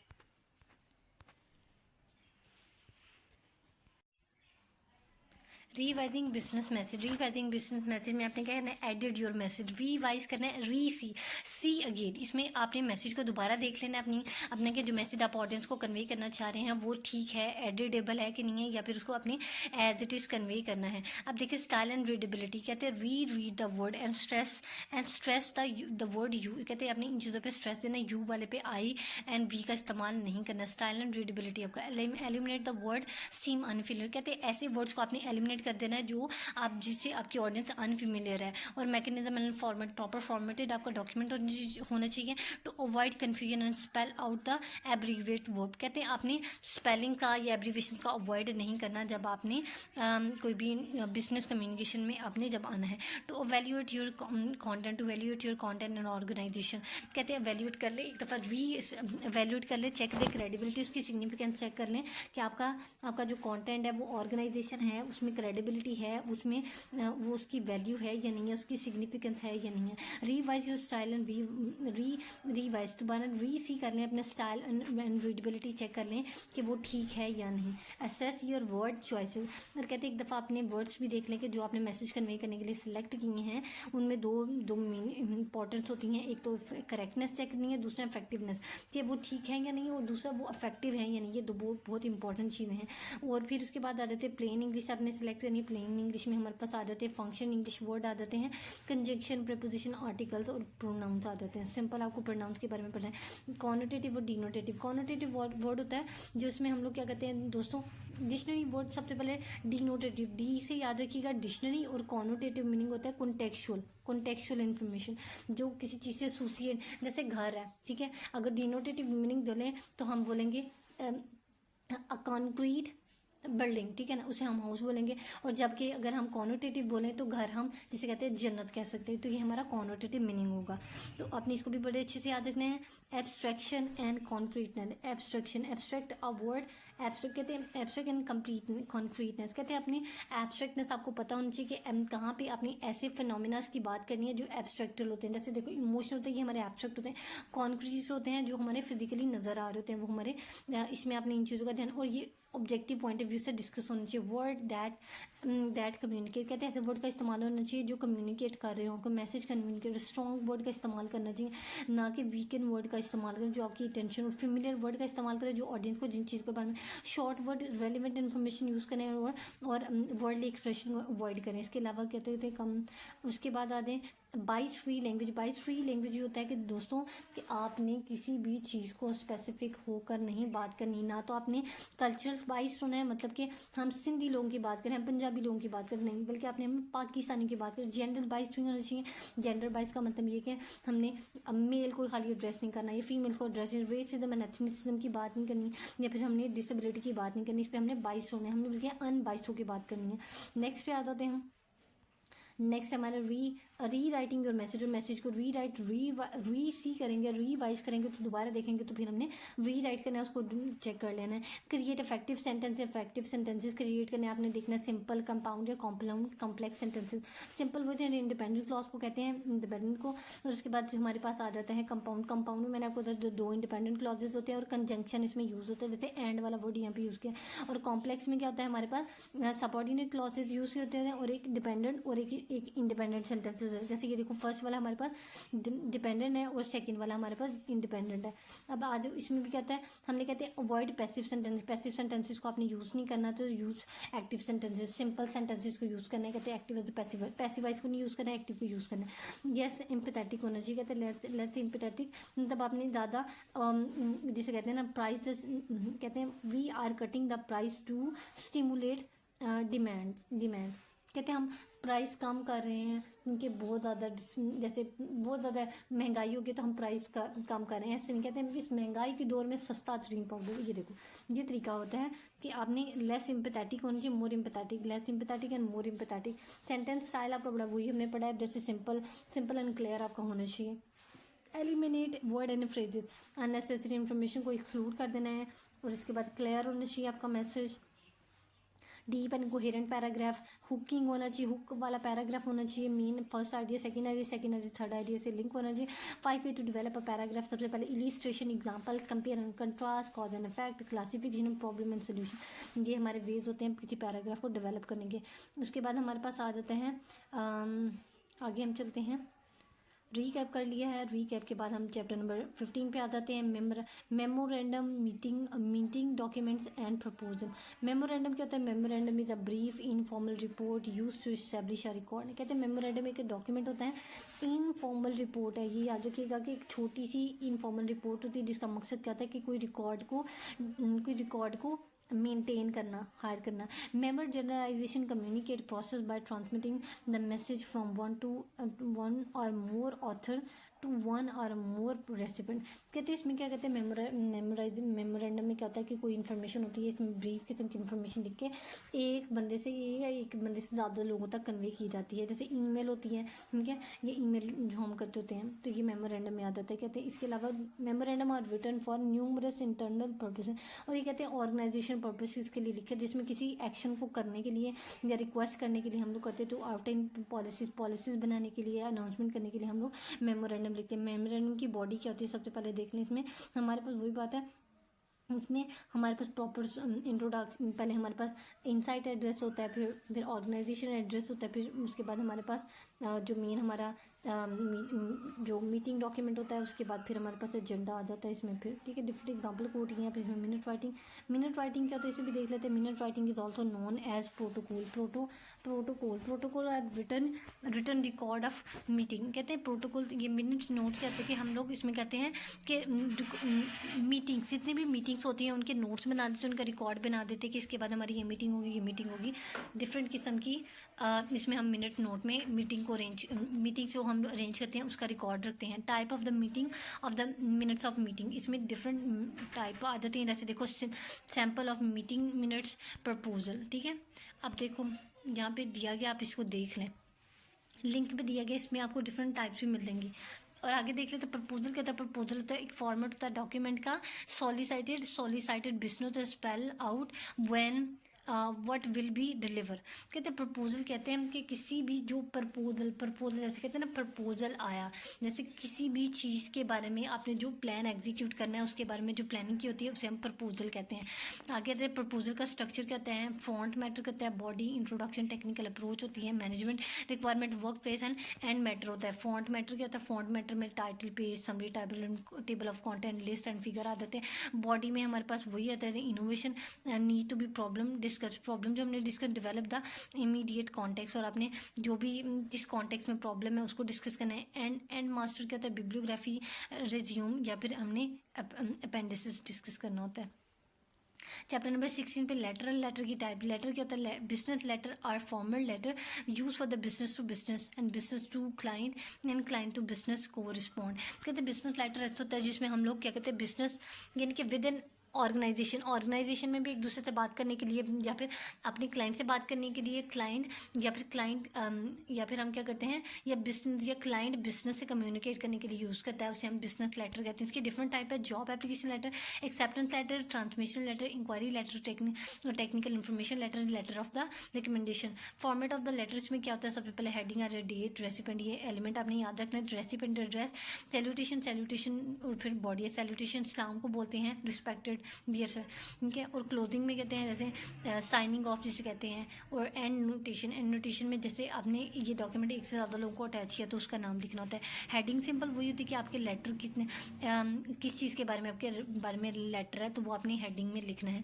आपने हेडिंग में नेम ऑफ द मंथ लिखना है, उसके बारे में किस ऑर्गेनाइजेशन को लिख रहे हो, उसके बारे में रेसिपेंट एड्रेस जिसको आप लिख रहे हो आपने, उसके बाद जैसे मिस्टर, मिसेस, डॉक्टर जिसको भी लिख रहे हो उसको रेसिपेंट को आपने एड्रेस करना है।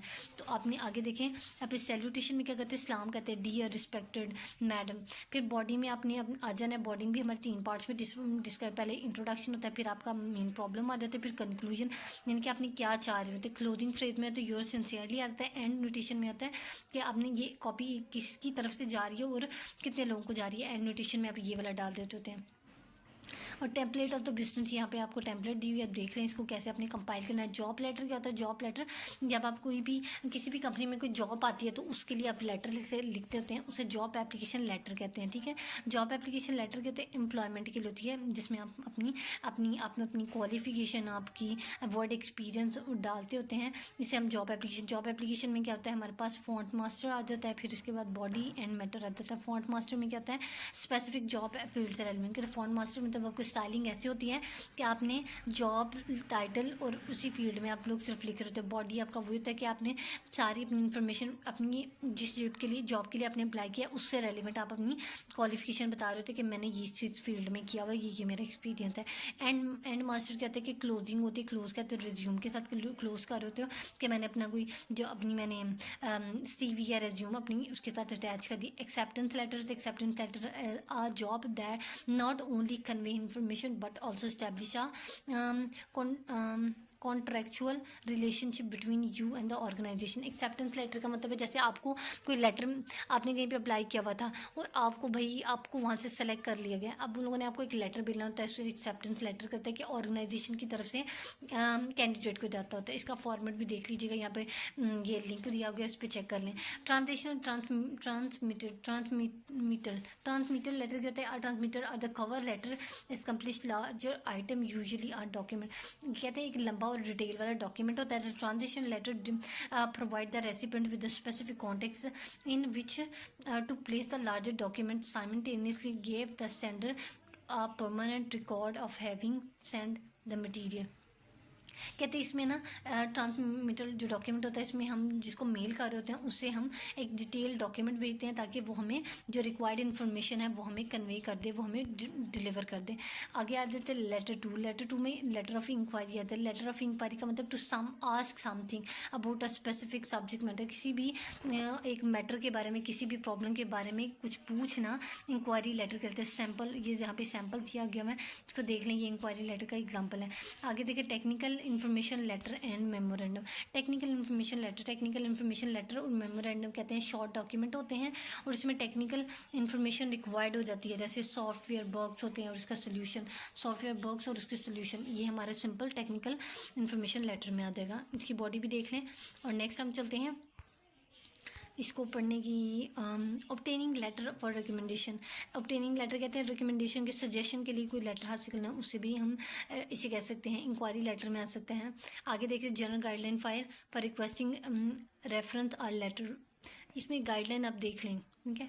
Guideline for return letter of recommendation कहते हैं क्या हमें रिकमेंडेशन, हमें किन चीज़ों का ख्याल रखना है जब हम लोगों ने डॉक्यूमेंट ये वाला लिखना है। सबसे पहले राइटिंग ऑफ रिकमेंडेशन क्या होता है, इसमें write document of recommendation to provide relevant. सबसे पहले तो आपने कोई भी डॉक्यूमेंट लिखना है तो वो आपका रेलिवेंट इन्फॉर्मेशन से रेलिवेंट होना चाहिए, कोई भी जो आप किसी भी इंडिविजुअल पर्सन को, तो क्योंकि रिकमेंडेशन से रेलिवेंट है ना, तो सबसे पहले आपने इसमें रिकमेंडेड इन्फॉर्मेशन ही उससे डिमांड करनी है, उसको बतानी भी है।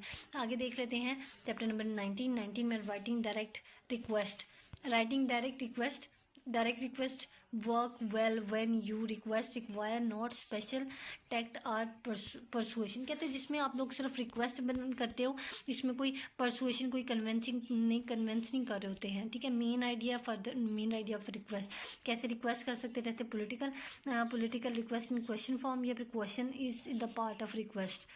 अब जैसे जस्टिफिकेशन, एक्सप्लेनेशन एंड डिटेल, इसमें आ जाएगा कि आपने क्या इसमें करना है, जस्टिफाई करना है। नंबर 1 कॉल अटेंशन, सबसे पहले किसी को मामले को, किसी प्रॉब्लम की तरफ किसी की अटेंशन लानी है। गिव डिटेल, फिर उसके बारे में डिटेल प्रॉब्लम के बारे में, फिर उसके बाद सोल्यूशन के बारे में आपने पूछी। You number list but you are requesting several item और आंसर, तो उसके बाद आपने बताना कि ये प्रॉब्लम है, इनके बारे में सोल्यूशन के बारे में मैं पूछ रहा हूँ। ऑर्डर लेटर क्या होता है, इज ऑल्सो नॉन है PO और परचेज ऑर्डर लेटर भी से कहते हैं कि पेपर में इंपॉर्टेंट, पेपर में पूछा जा सकता है। PO लेटर क्या होता है या फिर परचेज ऑर्डर लेटर क्या होता है। It begin with a proper trail of a specific purchase, किसी भी चीज़ की परचेज के बारे में होता है, इसके बारे में लिखा गया था। ये ऑब्जेक्टिव ऑफ एन ऑर्डर, किसी भी चीज़ के बारे में आपने जो ऑर्डर मिला है उसके बारे में ये डिटेल प्रोवाइड कर रहा होता है।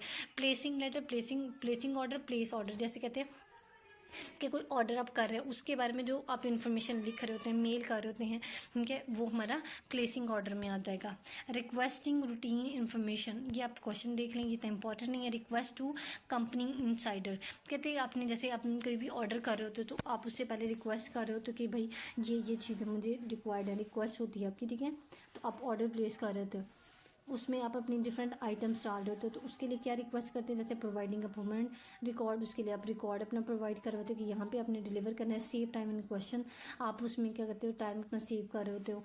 और इसके अलावा कहते हो tell precisely what is needed, फिर सिंपल आपने जैसे प्रोडक्ट को एलोकेट कर लेते हो, फिर the basic request is stated at the beginning, और स्टेट कर देते हो कि ये चीज़ें मुझे चाहिए। फिर the next 2 paragraph explain the problem, और ये किस चीज़ के लिए चाहिए। ये तो चले प्रॉपर एक रूटीन हम उसकी बात कर रहे हैं, लेकिन मैं आपको एग्जांपल दे रही हूँ, और किस चीज़ के लिए आपको चाहिए वो प्रॉब्लम आप डिस्कस कर the final paragraph request action, और उस पर आप रिक्वेस्ट कर देते हो तो कि मुझे इतने दिनों में ये चीज़ चाहिए। आगे देख लेते हैं customer service. Simple customer service में क्या होता है कि ये डिपार्टमेंट हो जाता है जो कस्टमर्स को क्वेश्चंस को इंक्वायरीज को रिस्पॉन्ड करता होता है, इसे कस्टमर सर्विस कहते हैं।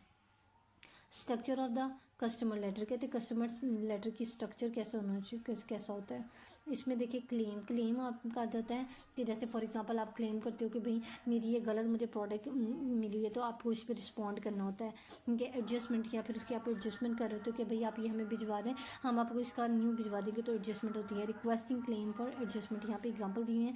क्रेडिट रिक्वेस्ट, क्रेडिट रिक्वेस्ट, कहते हैं कोई भी रिक्वेस्ट चाहिए तो उसको क्रेडिट करना, उसको एक्सेप्ट करना और उसको ठीक करने की कोशिश करना।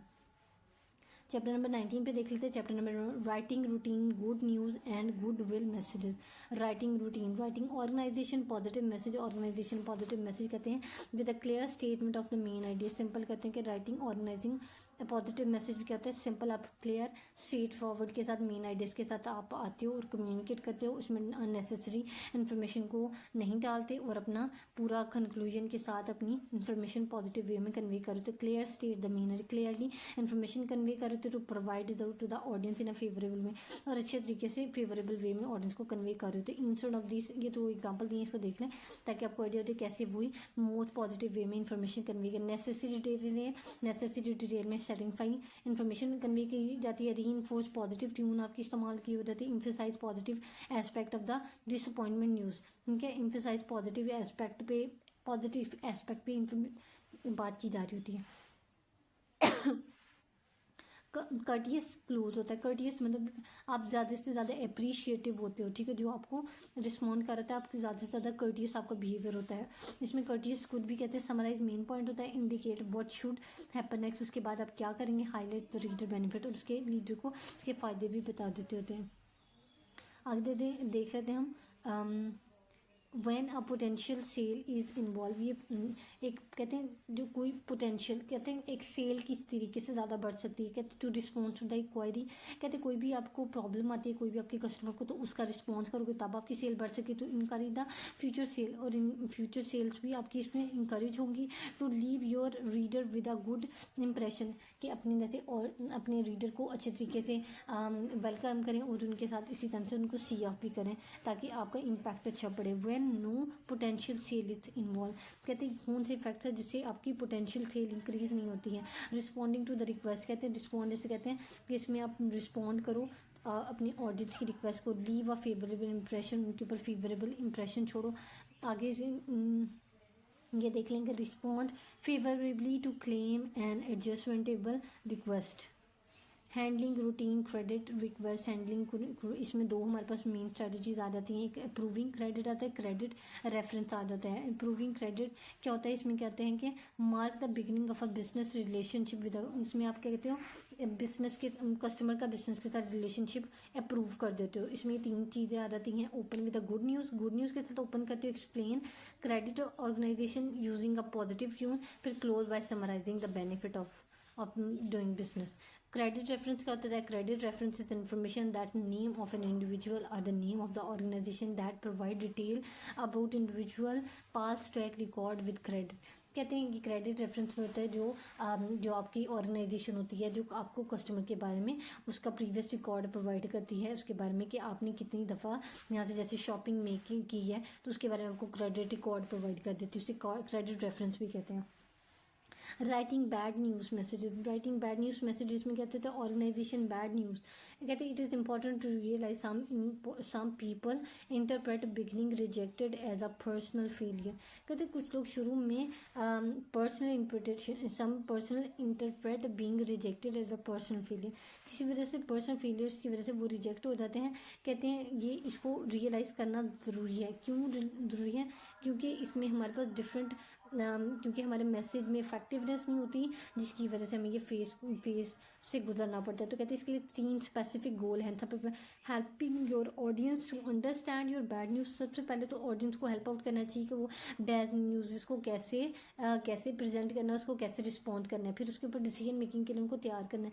Helping your audience to understand that under the circumstances, कहते हैं कि उनको ऑडियंस को आपने बताना चाहिए कि आप किस सर्कमस्टांसेस से गुजर रहे हैं और उसके बारे में आपको डिसीजन मेक करने की ज़रूरत है।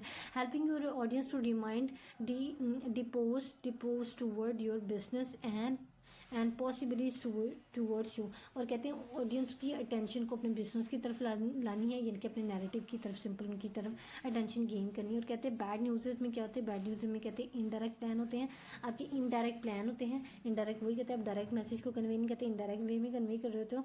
फिर उसके बाद डायरेक्ट प्लान आ जाता है, डायरेक्ट प्लान में अपने डायरेक्ट अपना पॉइंट ऑफ व्यू रख रहे होते हो ऑडियंस के सामने। ये हमने अभी डिस्कस कर लिया। जैसे अब बफर, इसके डिफरेंट एग्जांपल हैं।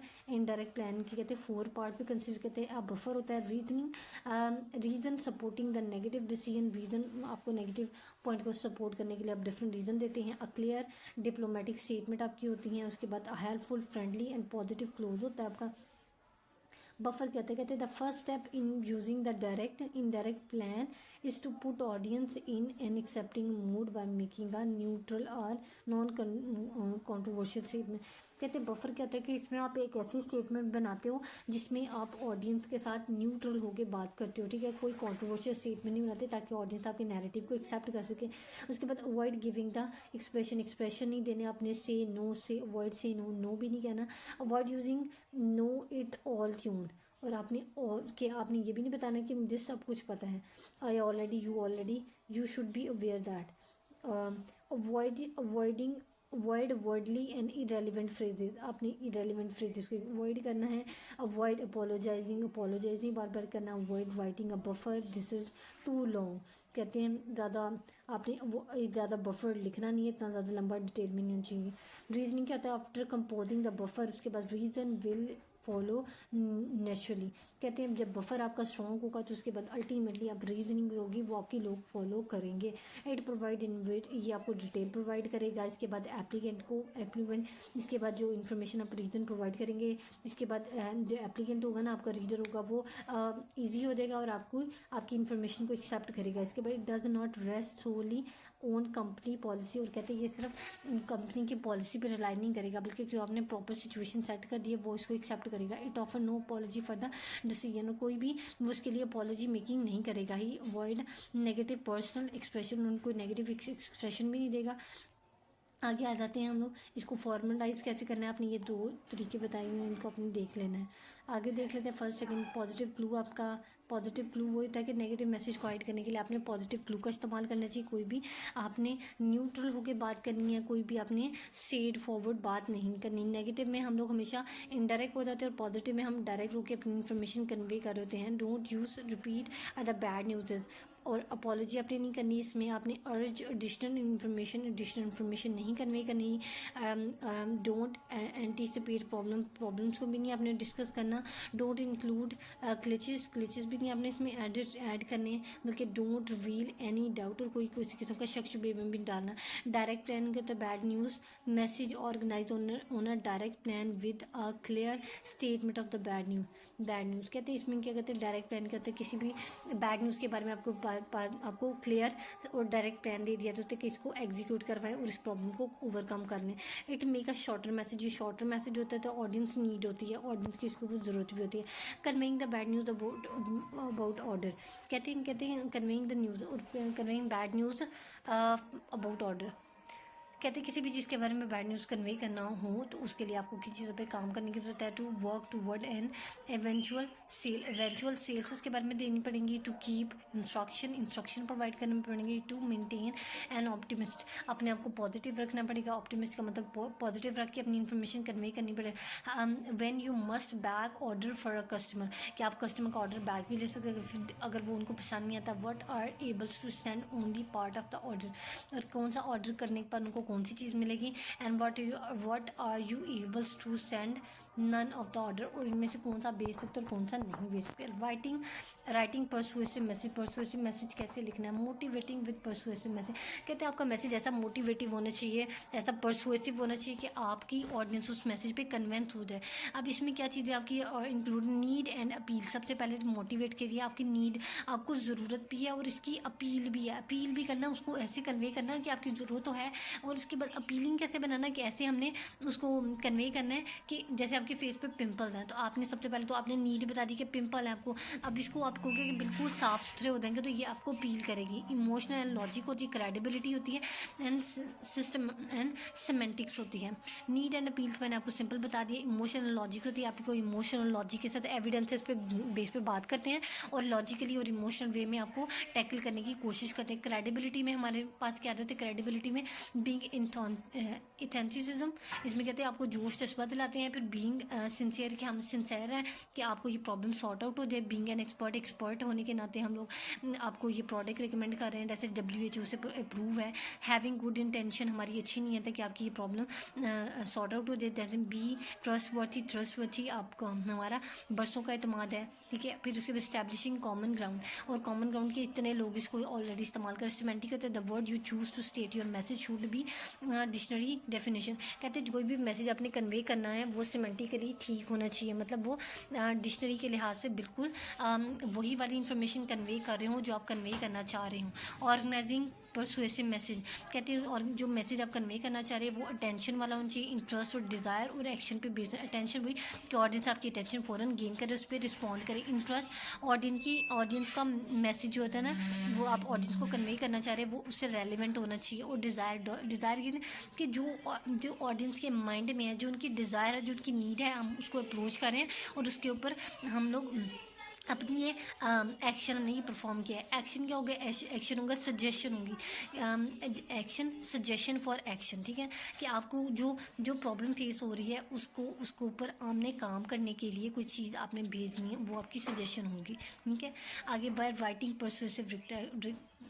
परसुएसिव रिक्वेस्ट फॉर एक्शन, कहते कोई भी चीज़ पे आपने अपने एक्शन पे रिक्वेस्ट करनी है तो वो आपकी परसुएसिव होनी चाहिए, कन्विंसिंग होनी चाहिए, उनको हर किस्म की उनकी प्रॉब्लम्स को डील करने के लिए अपने विलिंग होना चाहिए। राइटिंग सेल्स लेटर हमने पहले पढ़ लिया। Design to general sale, writing sales letter किस लिए डिज़ाइन किए जाते हैं, जनरल सेल के लिए। It's pursue the reader to place an order, इनका मकसद है कि ऑडियंस होती है वो आपको अपने ऑर्डर प्लेस करे और आपसे एडिशनल इन्फॉर्मेशन ले, आप उसके ऊपर रिस्पॉन्ड करें, उसको सर्विसेज प्रोवाइड करें।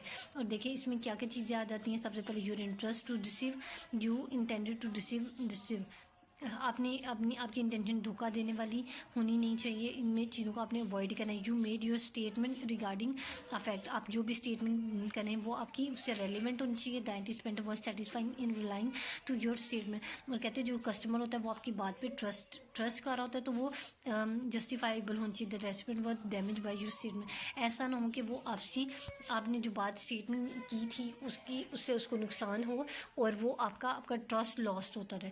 प्लानिंग सेल लेटर, इसको प्लान कैसे करना है, ये प्लान आपने ये 3-4 पॉइंट्स आपने इसको पढ़ लेना है। जैसे determine cell point and benefit, सबसे पहले तो इसको सेल करोगे इसके फ़ायदे क्या होंगे। डिफाइनिंग ऑडियंस, अपनी ऑडियंस को आपने डिफाइन करना है। कहाँ पर डेमोग्राफी बोलते हैं, एज जेंडर को, ये पेपर में आ जाता है, अक्सर पूछा जाता है। Age gender occupation income and education को डेमोग्राफी कहते हैं। और साइकोग्राफी बोलते हैं पर्सनालिटी को, एटीट्यूड को, लाइफस्टाइल को। चूज एप्रोप्रिएट फॉर्मेट, आपने कैसे इन्फॉर्मेशन कन्वे करनी है इसका आपका फॉर्मेट पक्का आपको पता है कि यू इस्तेमाल करना है। उसके अलावा अब हम अपने लास्ट चैप्टर की तरफ चल रहे हैं, writing short reports. Writing short report ये कैसे होता है? रिपोर्ट्स क्या होती है? Reports are the document with present focus silent content to a specific audience. कहते हैं एक साइलेंट नोट होता है, किसके लिए होता है? साइलेंट नोट होता है अपनी स्पेसिफिक ऑडियंस के लिए, जिसमें एक स्पेसिफिक इशू डिस्कस किया जाता है, किसी भी चीज़ के बारे में इंक्वायरी की जाती है, इन्वेस्टिगेशन की जाती है या एक्सपेरिमेंट किया जाता है। What make a good report क्या बनाती है? इन्फॉर्मेशन एक्यूरेट होनी चाहिए, कंटेंट आपका जजमेंट वाला होना चाहिए, गुड जजमेंट वाला होना चाहिए। Report silent organisation respond to the reader. और कहते हैं कि जो आपकी इन्फॉर्मेशन उसमें होनी चाहिए वो ऑडियंस की नीड के अकॉर्डिंग होनी चाहिए। एक्यूरेसी हमने पहले पढ़ा था कि आपकी ट्रूथ बेस होनी चाहिए information, describe fact and figure आपकी इन्फॉर्मेशन कन्वे कर रही हो, put the fact in respect. कहते हैं कि आपने कोई भी इन्फॉर्मेशन कन्वे करनी हो उसके आपने चेक इन बैलेंस कर लेना चाहिए, उसमें कोई चेंज तो नहीं आए हैं। Give plenty of the evidences for your conclusion. कहते हैं अपनी बात को सपोर्ट करने के लिए आपने डिफरेंट किस्म की अपनी एविडेंसेस पेश करनी है और फिर उसके बाद अपनी कंक्लूजन की तरफ आना चाहिए। फिर present only objective evidences and verified conclusion. कहते हैं ऐसे अपनी ऐसी एविडेंसेस ऐसी अपनी लॉजिक एंड रीजनिंग देनी है जो एविडेंस बेस पे हो और आपकी वेरीफाइड कंक्लूजन को भी वेरीफाइड कर लें। वेरीफाइड करें कि आपकी बात को वो 100% ट्रूथ प्रूव कर दे। Role of the content in writing good judgement good judgement के लिए क्या कहते हैं कि कंटेंट का रोल क्या होना चाहिए? Getting the main idea, seeing the facts उसके सही होने चाहिए, रिसीविंग द होल स्टोरी, सही तरह से उसको पूरी इन्फॉर्मेशन कन्वे हो रही हो। Reader reading language they can understand. कहते हैं ऐसी बात में जुबान में बात करनी चाहिए जिससे उसे समझ आ रही है। Learning something that will make their job easier. कहते हैं ऐसी चीज़ कन्वे करनी चाहिए जिससे उनको उनकी बिल्कुल ईजी तरीके से उन्हें समझ आ जाए। Responsive format, style and organisation. आपका स्टाइल एंड ऑर्गेनाइजेशन कहते हैं सब्जेक्टिव टाइम और इसमें डिस्ट्रीब्यूशन, पर्पस, प्रोबेबल रेसिपेंट होने चाहिए। What subject the report cover. कहते हैं ये देख लेना चाहिए कि किस सब्जेक्ट मैटर पे आप बात कर रहे हैं, वाई क्यों बात कर रहे हैं और उसको अच्छी तरीके से प्रिपेयर होने। क्या आप इन्फॉर्मेशनल बात कर रहे हैं, एनालिटिकल हो रहे हैं, मतलब किसी चीज़ के बारे में आप एनालाइज कर रहे हैं, इन्फॉर्मेशन को एनालाइज कर रहे हैं या फिर कन्वेंस कर रहे हैं परसुएसिव है आपकी इन्फॉर्मेशन। और शॉर्ट रिपोर्ट वही कहती है कि usually submitted in a form of a letter. कहते हैं मेमोरेंडम वाली अब लगा लें जिस चीज़ में आप रिकॉर्ड के बारे में बात कर रहे हो, जो रिकॉर्ड रख रहे होते हैं उसे शॉर्ट रिपोर्ट कहते हैं। प्लानिंग शॉर्ट रिपोर्ट में किस चीज़ पे कैसे प्लान करते हैं आप? सबसे पहले इसमें ऑडियंस का ध्यान रखिए, पर्पस का और सब्जेक्ट मैटर का। ऑडियंस हमारी आपको पता है जिसकी टारगेट ऑडियंस, पर्पस किस मकसद के लिख रहे थे और सब्जेक्ट मैटर क्या हमारा मसला है, किस प्रॉब्लम को हम डिस्कस कर रहे हैं। शॉर्ट रिपोर्ट का फॉर्मेट क्या होता है? इसमें प्री प्रिंटेड फॉर्म हमारे पास होता है, लेटर हो जाते हैं, मेमोज आ जाते हैं। ठीक है। मैनुअल स्क्रिप्ट कहते हैं ये, इसमें भी हमारे पास एक फ्यूर पेज होती है और सेवरल 100 पेजेस होते हैं मैनुअल स्क्रिप्ट में। ये लॉन्ग डॉक्यूमेंट होता है। इसके बाद स्टैब्लिश अ बेसिक स्ट्रक्चर कि आपने इसको स्ट्रक्चर कैसे करना है। Organising information memo and report, कैसे आपने इन्फॉर्मेशन को ऑर्गेनाइज करना है। सबसे पहले वही आपको जैसे मैंने बताया था इंट्रोडक्शन, सपोर्टिंग आइडिया, फिर conclusion, evidences based logic and reasoning को डिस्कस करना है। फिर आपने इंट्रीम प्रोग्रेस रिपोर्ट कहते हैं give the audience an idea of the work that has been completed to date. कहते हैं इसमें इंट्रीम प्रोग्रेस रिपोर्ट वो थी जिसमें आप कोई भी किसी भी प्रॉब्लम के बारे में बात कर रहे थे उसे ऑन टाइम पूरा करने के लिए, कंप्लीट करने के लिए रिपोर्ट लिखते हैं, उसे हम इंट्रीम प्रोग्रेस रिपोर्ट कहते हैं। New business proposal to an outside client. कहते हैं बिजनेस रिपोर्ट जो हम लोग कस्टमर को प्लान लिख रहे होते हैं, कोई रिपोर्ट लिख रहे होते हैं ऑर्गेनाइजेशन के बारे में, उसमें कहते हैं here is my problem, here is my solution and here it what it will cost. और उसमें सोल्यूशन, उसका प्रॉब्लम और इस पर कितने पैसे लगेंगे। एंड डेवलपिंग स्ट्रक्चरल क्लास, इसको कैसे आपने स्ट्रक्चर करना है। सबसे पहले ओपनिंग, फिर हेडिंग एंड लिस्ट आ जाता है, स्मूथ ट्रांजिशन हो जाता है, तो फिर एंडिंग आ जाता है। ओपनिंग में आपने वही इंट्रोडक्शन होता है, हेडिंग एंड लिस्ट में वही फैक्ट एंड फिगर और आपने डिस्कशन करनी है। स्मूथ ट्रांजिशन होनी चाहिए, जैसे कहते हैं ट्रांजिशन डिवाइसेस के first, then, now, next and finally. Ending आपकी प्रॉपर कंक्लूजन के साथ होनी चाहिए जिसमें आपने कंक्लूजन को कंट्रोल करना है। तो दोस्तों हमारा लेक्चर यहाँ पे ख़त्म होता है। आपको बहुत बेस्ट ऑफ लक आपके पेपर्स के लिए। बहुत अच्छे से तैयारी कीजिएगा और कोई भी चीज़ की समझ ना आए आप कमेंट सेक्शन में दोबारा से उनसे पूछ सकते हैं। और अब मेरे चैनल को लाइक और सब्सक्राइब करना मत भूलिएगा। तब तक के लिए अल्लाह हाफिज़।